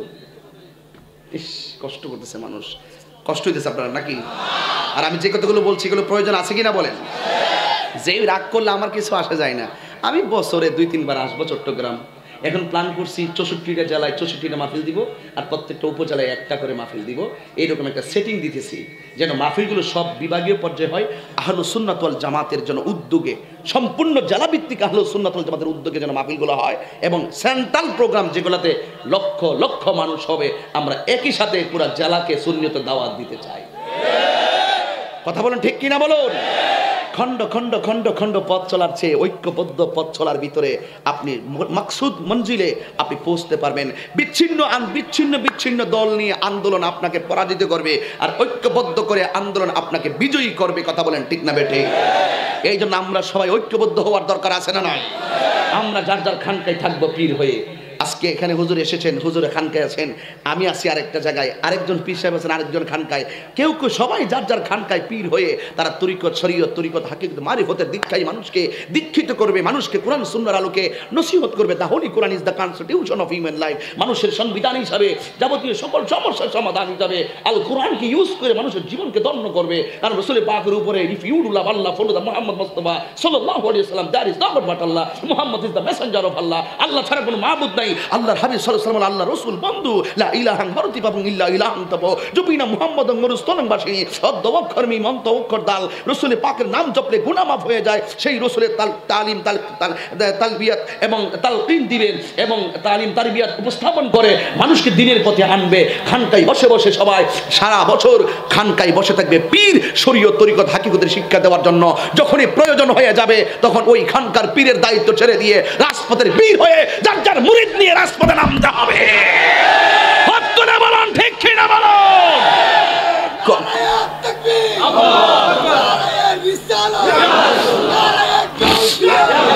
শোনো, সময় নষ্ট করো, একটু রাখো, একটু রাখো, ধৈর্য ধারণ করো। আমি একটি কথাই বলতে চাই, আমার কথাগুলো একটু তিতা লাগবে, কিন্তু সময় এসেছে সকলে ঐক্যবদ্ধ হওয়ার। এখন সময়ের দাবি। এখন আপনি যত বিচ্ছিন্ন থাকবেন আপনার গলায় টিপ দিয়ে আপনাকে মেরে ফেলবে। আপনাকে প্রতিবাদী হতে হবে। আমি তাহিরি মানুষ হিসেবে ছোট হতে পারি, কিন্তু ভিতরে একটা স্বপ্ন, যদি আমরা টঙ্গীর ইজতেমায় গিয়ে যদি আমরা সুন্নি ইজতেমা করতে পারতাম। এটা আমার একটা সময়ের দাবি, এটা আমার সময়ের দাবি। এটা জাতীয় সম্পদ, এটা কেবল একটা গোষ্ঠী ব্যবহার করবে না, সেটা ব্যবহার করার অধিকার আমাদের রয়েছে, ঠিক কি না বলুন? সেই দাবি নিয়ে একটা রাজপথে ডাক আসবে, সেই দাবি নিয়ে আমাদের সকলকে কথা বলতে হবে। এটা বাংলাদেশের জাতীয় সম্পদ, এটা কাহারও কোন ব্যক্তির পিতৃ সম্পত্তি নয়। এটা আমাদের সরকারের কাছে জোর দাবি। প্রয়োজনে ওরা একদিন করুক, 7 দিন করুক, আমরাও বছরে 7 দিন সেই জায়গায় থাকতে চাই। এটা বেইনসাফি হচ্ছে আমাদের প্রতি। রাগ করতেছেন নাকি আপনারা? এটা কি রাষ্ট্রীয় বিরোধী কথা? না, এটা ইমানি কথা। এই জন্য বলতে চাচ্ছি, এই জন্য আমরা সেখানে যেতে হবে। সেখানে একটা ডাক আসবে আপনাদের কাছে, এই ডাকটা আমার হৃদয়ে লালন করতেছি। সময় আমরা সেই দাবি স্মারকলিপির মাধ্যমে প্রধানমন্ত্রী দফতরে পাঠাইতে চাই কি চাই না? আমার সাথে কারা কারা একমত হাত তুলে দেখান। স্লোগান হবে, স্লোগান হবে।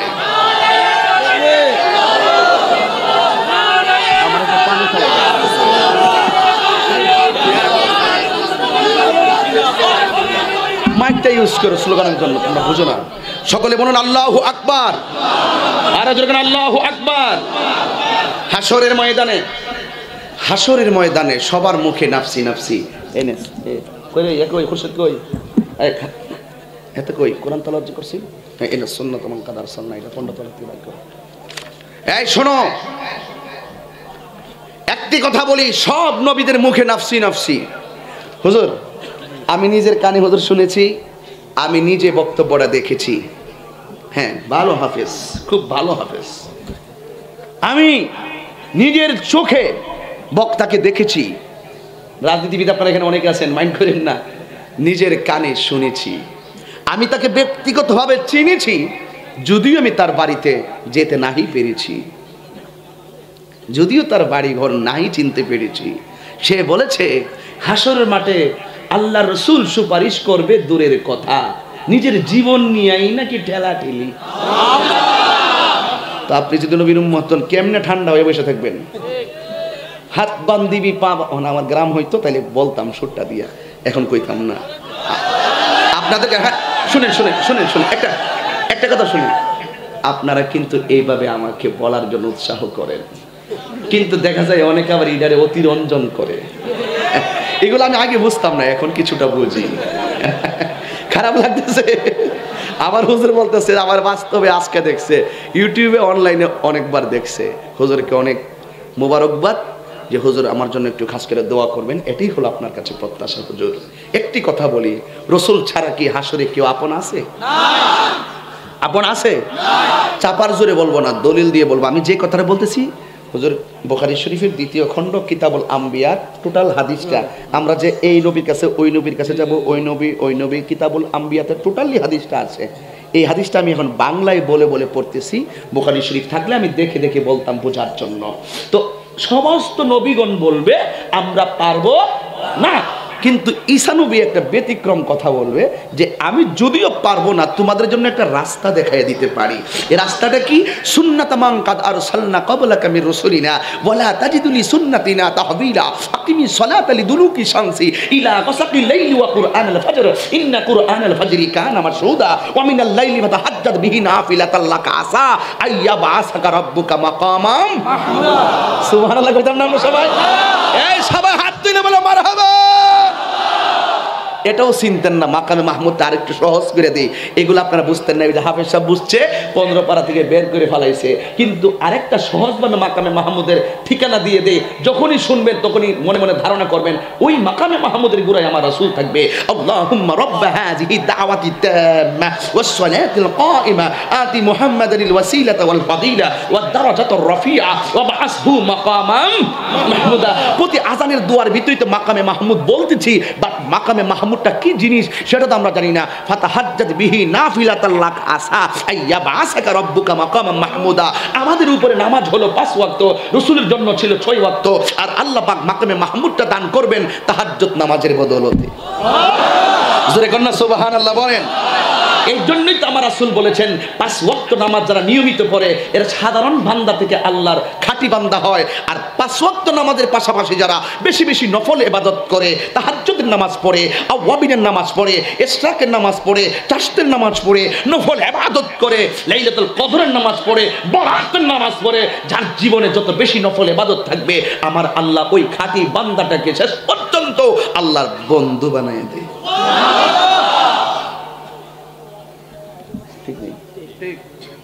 বন্ধু হতে চাই কি চাই না? আমরা কি মাজার জিয়ারত করি না মাজার পূজা করি? তো যারা বলে মাজার পূজা করি এদের জন্মে ঠিক আছে? কথা পরিষ্কার, কথা পরিষ্কার। কিছু হলে আমাদেরকে মাজার পূজারি বলো, কিছু হলে আমাদেরকে বেদাতি বলো, কিছু হলে আমাদেরকে ভণ্ড বলো, এগুলো বন্ধ করেন। সুন্নিরা কখনো মাজার পূজা করে না, সুন্নিরা মাজার জিয়ারত করে। সাজদা পাওয়ার মালিক আল্লাহ, ঠিক কিনা বলেন? মাথা নত করবো কার কাছে? আল্লাহ ছাড়া কাহারও কাছে মাথা নত করা যাবে?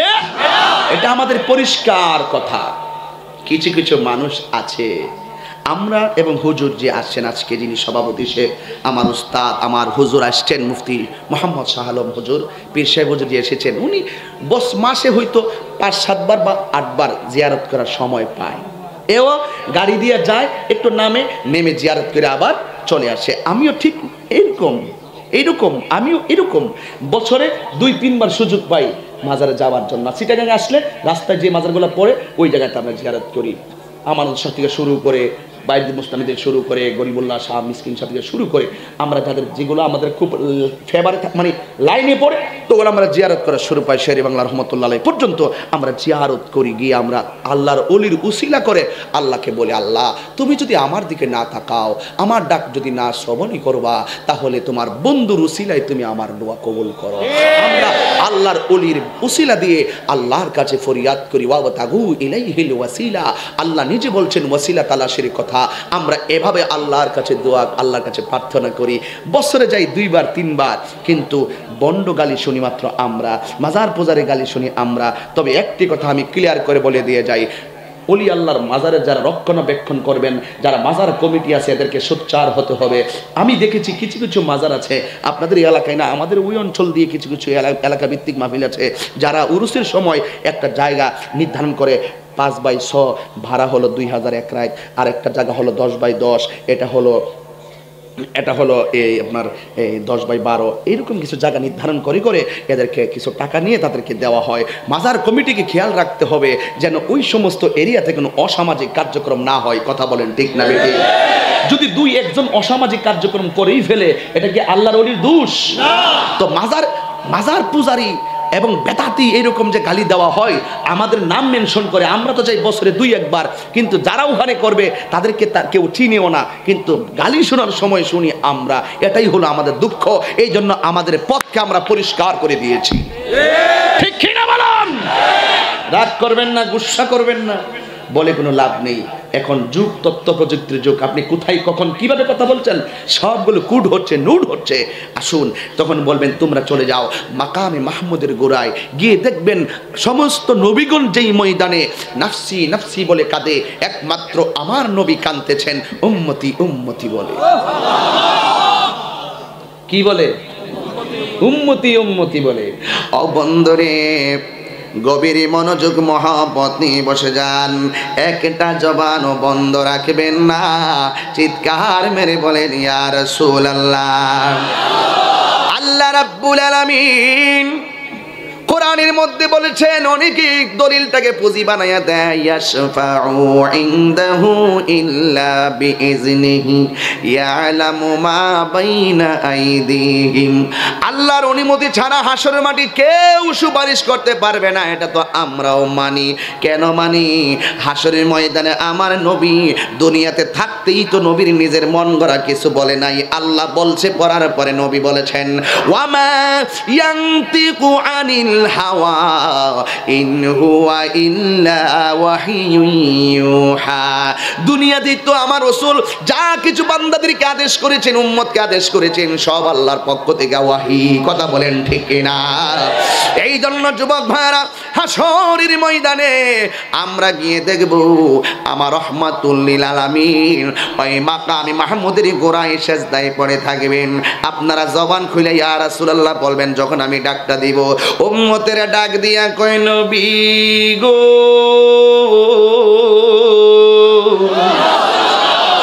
মায়ার নবীজি, আমরা সব নবীর কাছে গেলাম কিন্তু কোন নবী আমাদের দেখে মায়ার হাত বাড়ায় নাই। ইয়া রাসূলুল্লাহ নবী, আমরা আপনার কাছে এসেছি, তবে একটা কথা মনে রাখবেন, হাসরের ময়দানে সর্বপ্রথম হিসাব হবে নামাজের হিসাব। কথা বলেন ঠিক কিনা? সর্বপ্রথম হিসাব হবে নামাজের হিসাব। সব উম্মতের যাইয়া আমার নবীরে বলবেন ইয়া রাসূলুল্লাহ, ইয়া হাবিবাল্লাহ, নবী গো, আপনার উম্মত বিপদে পড়ে শেষ ভরসা করে আপনার কাছে এসেছি, মেহেরবানি করে আপনি আমাদের জন্য একটু সুপারিশ করুন না। নবী আমার জবান, নবী আমার সের মোবারক তুলবেন না, সেজদার ভিতরে আমার নবী পড়ে থাকবে। কেন পড়ে থাকবে? দুইটা কারণ আছে। এক নম্বর কারণ, আল্লাহ হাসরের ময়দানে দুইটা রং ধারণ করবে, একটা হলো কাহার, আরেকটা হলো রহিম। হাসরের ময়দানে আল্লাহ থাকবে কঠিন কাহার, আল্লাহর সামনে কথা বলার কাহারও ক্ষমতা নাই। আমার নবী তখন সেজদার ভিতরে পড়ে থাকবেন।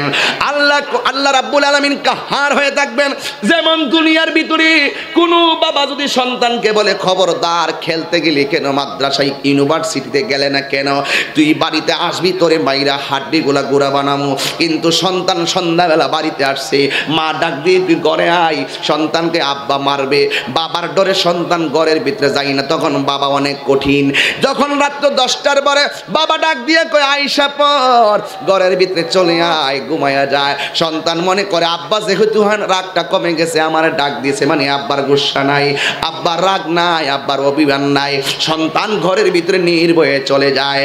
হাসরের ময়দানে আল্লাহ যখন কাহার থাকবি, সব নবীগণ একেবারে স্তব্ধ, কিন্তু মুখের মধ্যে শুধুমাত্র একটা স্লোগান, ইয়া নাফসি ইয়া নাফসি বলে কাঁদবি। আমার নবীর কাছে যাওয়ার পরে দেখবি নবী উম্মতের জন্য কান্দেন। উম্মত ডাক দিয়ে কয় ও গো দয়াল নবী, দয়া করো না, বলো ও গো দয়াল নবী, সবাই না বলো ও গো দয়াল নবী, দয়া করো না, এ দয়া করো না গো নবী, দয়া করো না, তুমি ছাড়া হাসরের দিনে আপন কেহ নাই। ঠিক কিনা বলে? সব নবীদের কাছে গেলাম, কাজ হইল না, তুমি তোমার উম্মতের দূর কইরো না, দূর করো না গো নবী, দূর করো না, তুমি তোমার উম্মতের দূর করো না। এই অগদয়াল নবী, দয়া করো না। এইভাবে সব উম্মতেরা যায় কাঁদবে, নবী আমার সেজদার ভিতরে পড়ে থাকবে, নবীর মাথা মুবারক তুলবে না। কারণ আমার আল্লাহ হলো কাহার। নবীর একটাই কথা, আমার আল্লাহ যতক্ষণ পর্যন্ত আমারে ডাক দিবে না, ততক্ষণ পর্যন্ত মাথা ঠেকাইলাম আমি তুলব না। এই কথা বলার পরে আমার নবী পড়ে আছেন শেষ পর্যন্ত। যেই নবী উহুদের জমিনে ইসলামকে, দ্বীনকে প্রতিষ্ঠা করতে যায় আর রক্ত ঝরাইয়া উম্মতকে বলে নাই। যেই নবী তায়েফের জমিনে রক্ত মুবারক ঝরাইয়া উম্মতের বলে নাই। যেই নবী বদরের জমিনে এত ত্যাগের মধ্যে থেকেও রমজানে উম্মতকে বলে নাই। কথা বলেন ঠিক কিনা? যেই নবী সারাটা জীবন রমজান মুবারকের ভিতরে সেজদায় পড়ে পড়ে উম্মত উম্মতি বলে কেঁদেছে, সেই নবীর কাছে হাসরের ময়দানে উম্মতে গিয়া কই, নবী গো মেহেরবানি করে একটু আমাদেরকে সুপারিশ করুন না। কিন্তু দেখা যায় আমার নবী মাথা মোবারক তোলে না। শেষ পর্যন্ত নবী যখন পড়ে আছে, পৃথিবীর সবাই আল্লাহর সন্তুষ্টি কামনা করে, আর আমার আল্লাহ নবীর সন্তুষ্টি চায়। বন্ধু নবী সাজদায় পড়ে আছে, শেষ পর্যন্ত আমার আল্লাহ ডাক দিয়া কয়, বুখারী শরীফের 2য় খণ্ডের শেষ দিক দিয়ে এভাবে এসেছে, ইয়া মুহাম্মদ জীবনে আল্লাহ কোনদিন নবীরে কোরআনে ইয়া মুহাম্মদ কইয়া ডাক দেই নাই। এক জায়গায় ডাক দিছে ইয়া আইয়ুহান নবী, ও নবী। আরেক জায়গায় ডাক দিছে ইয়া আইয়ুহাল মুজাম্মিল, ও কম্বলওয়ালা। আরেক জায়গায় ডাক দিছে ইয়া আইয়ুহাল মুদাসসির, ও চাদরওয়ালা। আরেক জায়গায় ডাক দিছে ইয়াসিন তাহা। এভাবে নবীকে ডাক দিয়েছেন আল্লাহ। কোরআনের ভিতরে রাসূলকে ইয়া মুহাম্মদ কইয়া ডাক দেই নাই, কিন্তু হাসরের ময়দানে আল্লাহ ডাক দিয়ে বলবে ইয়া মুহাম্মদ সাল্লাল্লাহু আলাইহি ওয়াসাল্লাম ইরফা রাসাক, বন্ধুর দরবারে বন্ধু থাকবি গো, মাথা মুবারক নিচু করে থাকা শোভা পায় না। আর রাসূল আল্লাহু আকবার। ইরফা রাসাকা, আপনার মাথা মুবারক তুলুন। যেই মাত্র নবীরে আল্লাহ কইছেন মাথা মুবারক তুলুন, এর মানে হলো আল্লাহ কাহ্হার থেকে রহিমে পদার্পণ করেছেন। এই কথা যখন হলো, আল্লাহ রাব্বুল আলামিন যখন বন্ধু নবীরে ডাক দিল ইয়া মুহাম্মদ সাল্লাল্লাহু আলাইহি ওয়াসাল্লাম ইরফা রাসাকা ওয়াসাল তুতা, যখন বলছে নবী মাথা মুবারকটা তুলুন, ওয়াসাল তুতা, আপনি আমার কাছে চান আমি আল্লাহ আপনাকে দিব। ওয়াশফা'তু শাফা, ও বন্ধু আমি আল্লাহ জানি কে নেকি কে বদি গো, আমি আল্লাহ জানি কে জান্নাতি কে জাহান্নামী।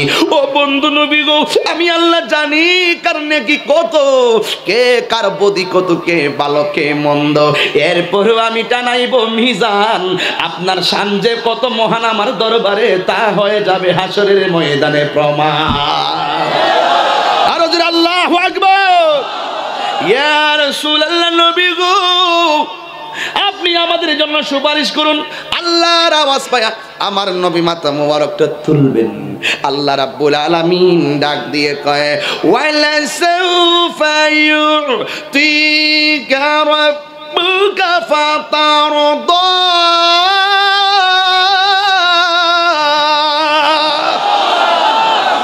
আল্লাহু আকবার। আল্লাহ রাব্বুল আলামিন কয়, দিমু দিমু দিমু দিমু দিদি দিদি দিদি দিদি এমন দেবা দিমু। আল্লাহ কয়, বন্ধু নিয়ে যান, নিয়ে যাবে। কই আল্লাহ কিছু নামাজি আছে নামাজ পড়ছে পড়ার মতো পড়ে নাই, রোজা রাখছে রাখার মতো রাখে নাই, কিন্তু তুমি আল্লাহর সাথে জীবনে কাউরে শরীক করে নাই। আমি নবীর জানটা দিয়া মহব্বত করছে, কিন্তু আমল করতে যাইয়া কিছু আমল কম করে ভালাইছে, ওরা মেয়াদ ভিত্তিক জাহান্নামী হয়ে গেছে। ও আল্লাহ রাব্বি হাবলি, সুবহানাল্লাহ কইতেন না, আমাকে দিয়ে দাও, আমাকে দিয়ে দাও, আমাকে দিয়ে দাও। ও আল্লাহ ওরা হইল কিছু কবিরা গুনাহ কইরা ফেলাইছে, কিন্তু এরা আমি নবীরে জানের চাইতে মহব্বত করত। এই হাটহাজারি দেখবেন, ফতেপুরে দেখবেন, আলাউল পাড়া দেখবেন, কিছু কিছু পোলাপান যদিও নামাজ মাঝে মাঝে পড়ে আবার মাঝে মাঝে পড়ে না, কিন্তু দেখা যায় এদের সামনে নবীর বিরুদ্ধে কথা বললে তোর খবর আছে। এই পাগলগুলোকে রাসূল তালাশ করবে, এইভাবে খুঁজবে, খুঁজা খুঁজা। এই জন্যই তো আমার নবী বলছে, শাফাআতি লি আহলিল কাবাইর মিন উম্মতি। আওয়াজে মানিনা জবান খুলে আল্লাহু আকবার। শাফাআতি লি আহলিল কাবাইর মিন উম্মতি, আমার উম্মতের ভিতরে যারা বড় বড় গুনাহ কইরা ফেলাইছে আমি নবী তাদের জন্য সুপারিশ করব। শাফাতের কথা বলে কোরআন সুন্নাহ কোথায় নাই, ভাইবি কেমনে? আমরার চোখের মধ্যে লাগাইছি সিদ্দিক আকবরের চশমা, তোদের চোখের মধ্যে লাগাইছ আবু জাহেলের চশমা। হাত তুলে বলো ঠিক কিনা বলো। কথা পরিষ্কার। হাটহাজারিতে ফাইনাল কথা বলে যাচ্ছি, আবার কখন আসি না না আসি। হঠাৎ করে কিভাবে আমার বন্ধুবর ওমর ফারুক নঈমী সাহেব অত্যন্ত কষ্ট করে একটা প্রোগ্রাম সেটিং দিয়েছেন, আমার সুযোগ ছিল না, কিভাবে যেন হয়ে গেল। আলহামদুলিল্লাহ আপনাদেরকে দেখে আই রিয়েলি প্লিজড। আমি অত্যন্ত খুবই সন্তুষ্ট, যেহেতু আপনারা অত্যন্ত রেসপন্স করে আমার কথাগুলো শুনছেন। এই ইউনিভার্সিটির বন্ধুরা, আমাকে তোমরা ভুল বুঝো না, তোমরা বিভিন্ন বিষয় নিয়ে ট্রল করো, যাই করো, কিন্তু মনে রেখো আমি যেই কথাগুলো বলছি এটা হৃদয় থেকে বলছি। শুনো, আমাকে নিয়ে তোমরা মজা করার কোনো সুযোগ নেই। তোমরা যতই বলো, এদিকে আমি ভ্রুক্ষেপ করি না, এগুলোর দিকে আমি তাকাই। আমার বিষয় নিয়ে ভেবে ভেবে তোমাদের মূল্যবান সময় নষ্ট করো না। ওই ইউটিউবাররা, তোমরা আমার বিষয় নিয়ে বিভিন্ন থাম্বনেল বানিয়ে যতই তোমরা সময় নষ্ট করো, কোমরের হাড় যে ক্ষয় হইতেছে, বুঝো?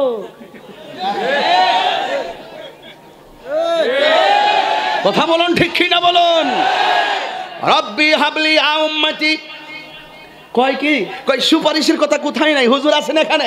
ওয়ালান নবী দলিল, ওয়ালান নবী সাল্লাল্লাহু আলাইহি ওয়াসাল্লাম ইয়াশফাউ ইয়াউমাল কিয়ামতি সালাসাতুল আম্বিয়াউ সুম্মাল উলামাউ সুম্মা শুহাদা। হাসরের ময়দানে তিন ধরনের মানুষ আল্লাহ হাকিম হবে, ওই ময়দানে উকিল হবে একজন, তিনি হলো রাহমাতুল লিল আলামিন। ঠিক কি না বলো?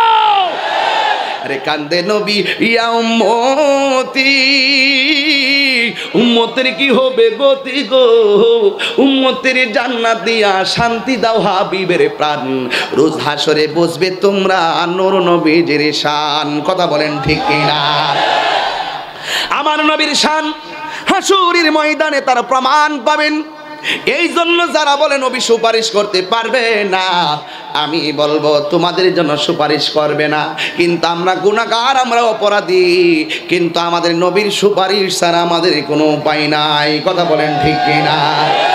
এরপরে আমার আল্লাহ বলেন বন্ধু নেন, বন্ধু নিয়ে নিবে, ও বন্ধু নেন, আরো নিয়ে নিবে, নিতে নিতে নিতে নিতে নিতে নিতে ওয়ালা সাউফা ইউতিকা রাব্বুকা ফাতারদা।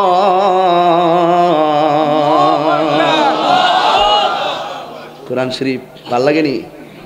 যদি আগুন লেগে ধ্বংস হয়, যদি আগুন লেগে ধ্বংস হয় হাট হাজারি বইয়ের দোকান, বিশ্ব থেকে হারাবে না পবিত্র কোরআন, বিশ্ব থেকে হারাবে না পবিত্র কোরআন। পাকিস্তানের সামরিক শাসক মল্ল, বিমান দুর্ঘটনায় ভাই বিমান পড়ে ছাই হইল, কোরআন পড়ে নাই। এমন ইতিহাস আছে না নাই? ফেসবুকে পাবেন আপনারা বেশি বেশি, কত ঘরে আগুন লাগছে, কোরআন মধ্যে কোরআন পড়ে আছে, কোরআন শরীফ পড়ে নাই, এমন কিছু ফেসবুকে পাওয়া যায় কি যায় না? পাকিস্তানের সামরিক শাসক মল্ল, এই এই বেচারা ধর, কই যান? আমি কি প্রত্যেকদিন আসবো? আমি কি প্রতিদিন আসতে পারবো? আচ্ছা, এক নম্বরে নিয়ে যান, অসুবিধা নেই, বেশি সমস্যা হয়ে আপনি জানবেন, সমস্যা নেই, যা বাবা ছেড়ে দাও, ছেড়ে দাও, বিষয় বেশি অসুবিধা আছে। কষ্ট হয়েছে আপনাদের? আমি তো বাবা হইলাম একটা গ্রাম বাংলার বক্তা, আমি কিছু আঞ্চলিক কথা বলতে হয়, আপনারা কি কষ্ট পেয়েছেন? আমার কথা কি পরিষ্কার? পাকিস্তানের সামরিক শাসক মল্ল, বিমান দুর্ঘটনায় ভাই ও বিমান পুড়ে ছাই হইল, কোরআন পড়ে নাই। ঠিক কিনা বলেন? কি করে পূর্বে কোরআন, কি করে পূর্বে কোরআন, আগুনের তেজ আছে বিশ্ব জুড়ে লক্ষ লক্ষ কোরআনে হাফেজ। কিরে বাবা, একটা কোরআনে হাফেজ মাদ্রাসার কথা বুঝলে না? এই এলাকায় একটা মাদ্রাসার কথা বলছিলে না তুমি? মাদ্রাসা বা ইবাদতখানা যে কোনো একটা তো হইতো, এই এলাকার একটা মাদ্রাসা হয়ে যাক, হাফিজি মাদ্রাসা বা ইবাদতখানা হয়ে যাক, আপনারা চান কি চান না?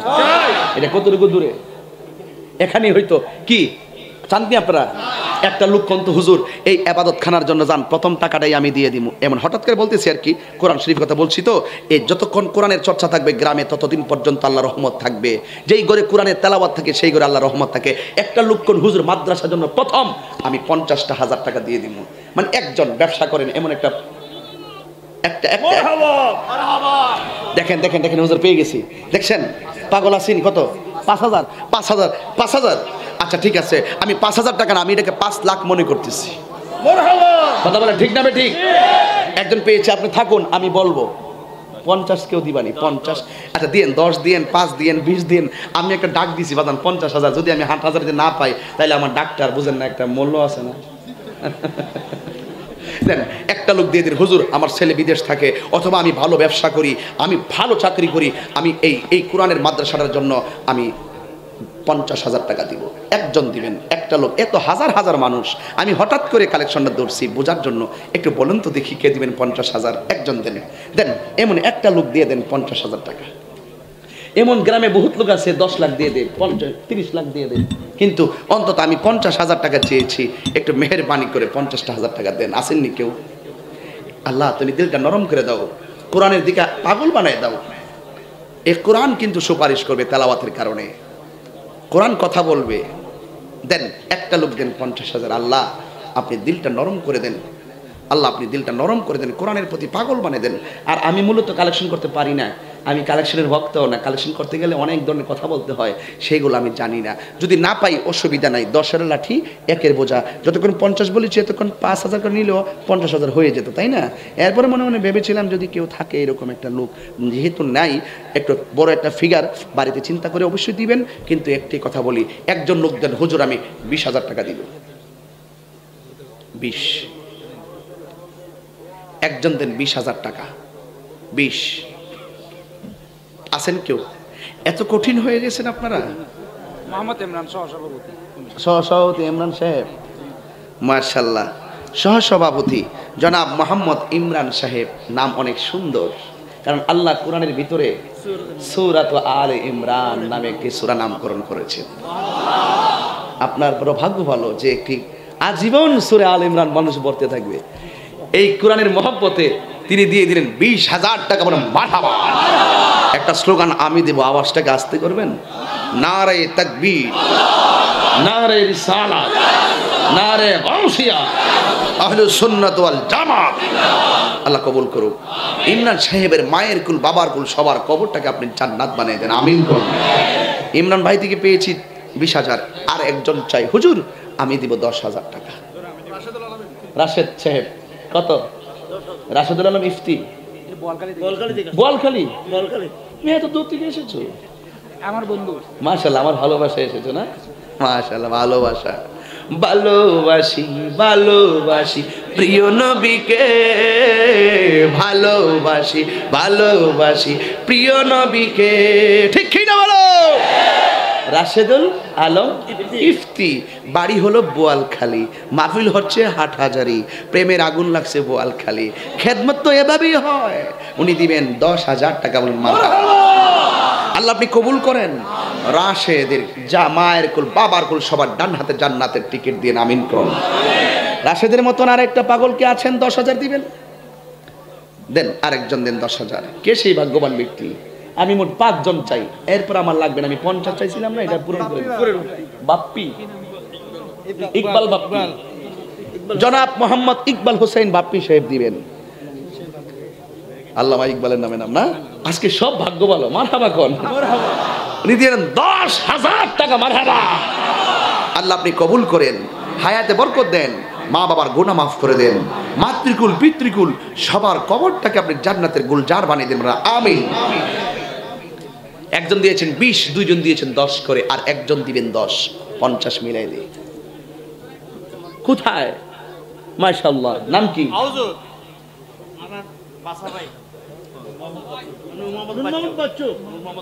নূর মোহাম্মদ বাচ্চু ভাই। কত? এই রাখেন, বলতেছি, দেখতেছি, আমি দেখতেছি। নূর মোহাম্মদ বাচ্চু ভাই। এখন আমার দুলা ভাইয়ের নামে একটা আছে বাচ্চু। এর লাগে আমি কইতাম আগুন লাগছে কলমের ভিতরে। নূর মোহাম্মদ বাচ্চু ভাই, বায়ুটেককে বলেছে আর কি, দুলা ভাইয়ের কথা মনে হয়ে গেছে। বাচ্চু ভাই দিবেন 10,000 টাকা। আরো জোরে নারে তাকবীর। আল্লাহ আপনি কবুল করেন, হায়াতে বরকত দেন, মা বাবার গুনাহ মাফ করেন, মাতৃকুল পিতৃকুল সবার কবরটাকে আপনি জান্নাতের গুলজার বানিয়ে দেবেন। আমিন। আরো জোরে কোন আমিন।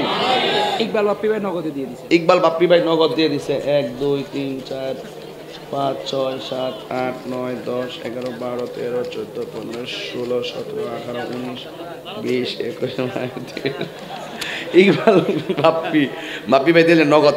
এটা কি ওই মাদ্রাসা? তা আমার কাছে স্কুলে গিয়ে মাথা ঠিক খাই নি। এবার কোন সময় আবার ফহরে ঢুকাইলেন, আবার ভিডিওকে এবার মাহফিলের টাকা খাইয়া লিয়েছি। আমার জন জ্বালা জানোস না, টাকা হাতে রাখেন। আরেকজন আছে নাকি? সিরাজুল হক ওই হুজুর আসছে, হুজুর আসছে, স্লোগান স্লোগান, এই মেহমান আলা আসছে, এই ওইটা না ওইটা না স্লোগান দাও, স্লোগান। নারে তাকবীর নারে রিসালাত ইয়া রাসূলুল্লাহ নারে হুসিয়া। এটা হাট হাজারি মারহাবাগন, রাজি আসেননি সবাই? একটু হাতটা নাড়াইতে পারবেন? এই সৌজন্য হলো আমার মেহমান আলার জন্য। মারহাবাগন, একটু লাড়ায় লাড়ায় পড়বেন। মারহাবা। দুই পাশে আমার দুই হাস্তি আছেন, আমার শ্রদ্ধাভাজন আছেন। এখান থেকে আমি নেটওয়ার্ক নিচ্ছি, যে একটু মেহরবানি করে, এরা হলো ইমানি টাওয়ার, এখান থেকে কিছু নেটওয়ার্ক নিচ্ছি, যে একটু হাত লাগাবেন, কেউ নামাবেন না, ঠিক আছে? ইয়া রাসূলুল্লাহ ইয়া হাবিবাল্লাহ ইয়া রাসূলুল্লাহ ইয়া হাবিবাল্লাহ ইয়া রাসূলুল্লাহ, তুমি জীবন তুমি মরণ, আধার গড়ে তুমি আপন, তুমি জীবন তুমি মরণ, আধার গড়ে তুমি আপন, তুমি মোদের পারের তরি, তুমি মোদের পারের তরি, তুমি নিদানে তোরানে ওয়ালা ইয়া রাসূলুল্লাহ ইয়া হাবিবাল্লাহ ইয়া রাসূলুল্লাহ ইয়া হাবিবাল্লাহ ইয়া রাসূলুল্লাহ। আমার নিজের হাতের লেখা গজলটা পাইছেন না আপনারা? তো অনেকের হাত নামিয়ে ফেলছেন, এই নবীর মহব্বত। আপনারা কৃপণতা করবেন না। তুমি মোদের আশার আলো, এ তাই তো তোমায় বাসি ভালো, তুমি মোদের তাই তো তোমায়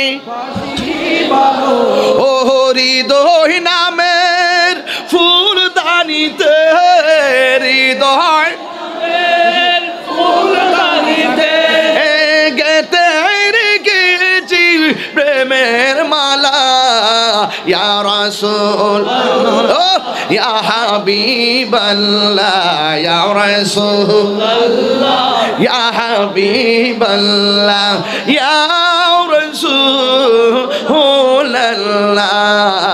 ইয়া রাসূলুল্লাহ ইয়া হাবিবাল্লাহ ইয়া রাসূলুল্লাহ।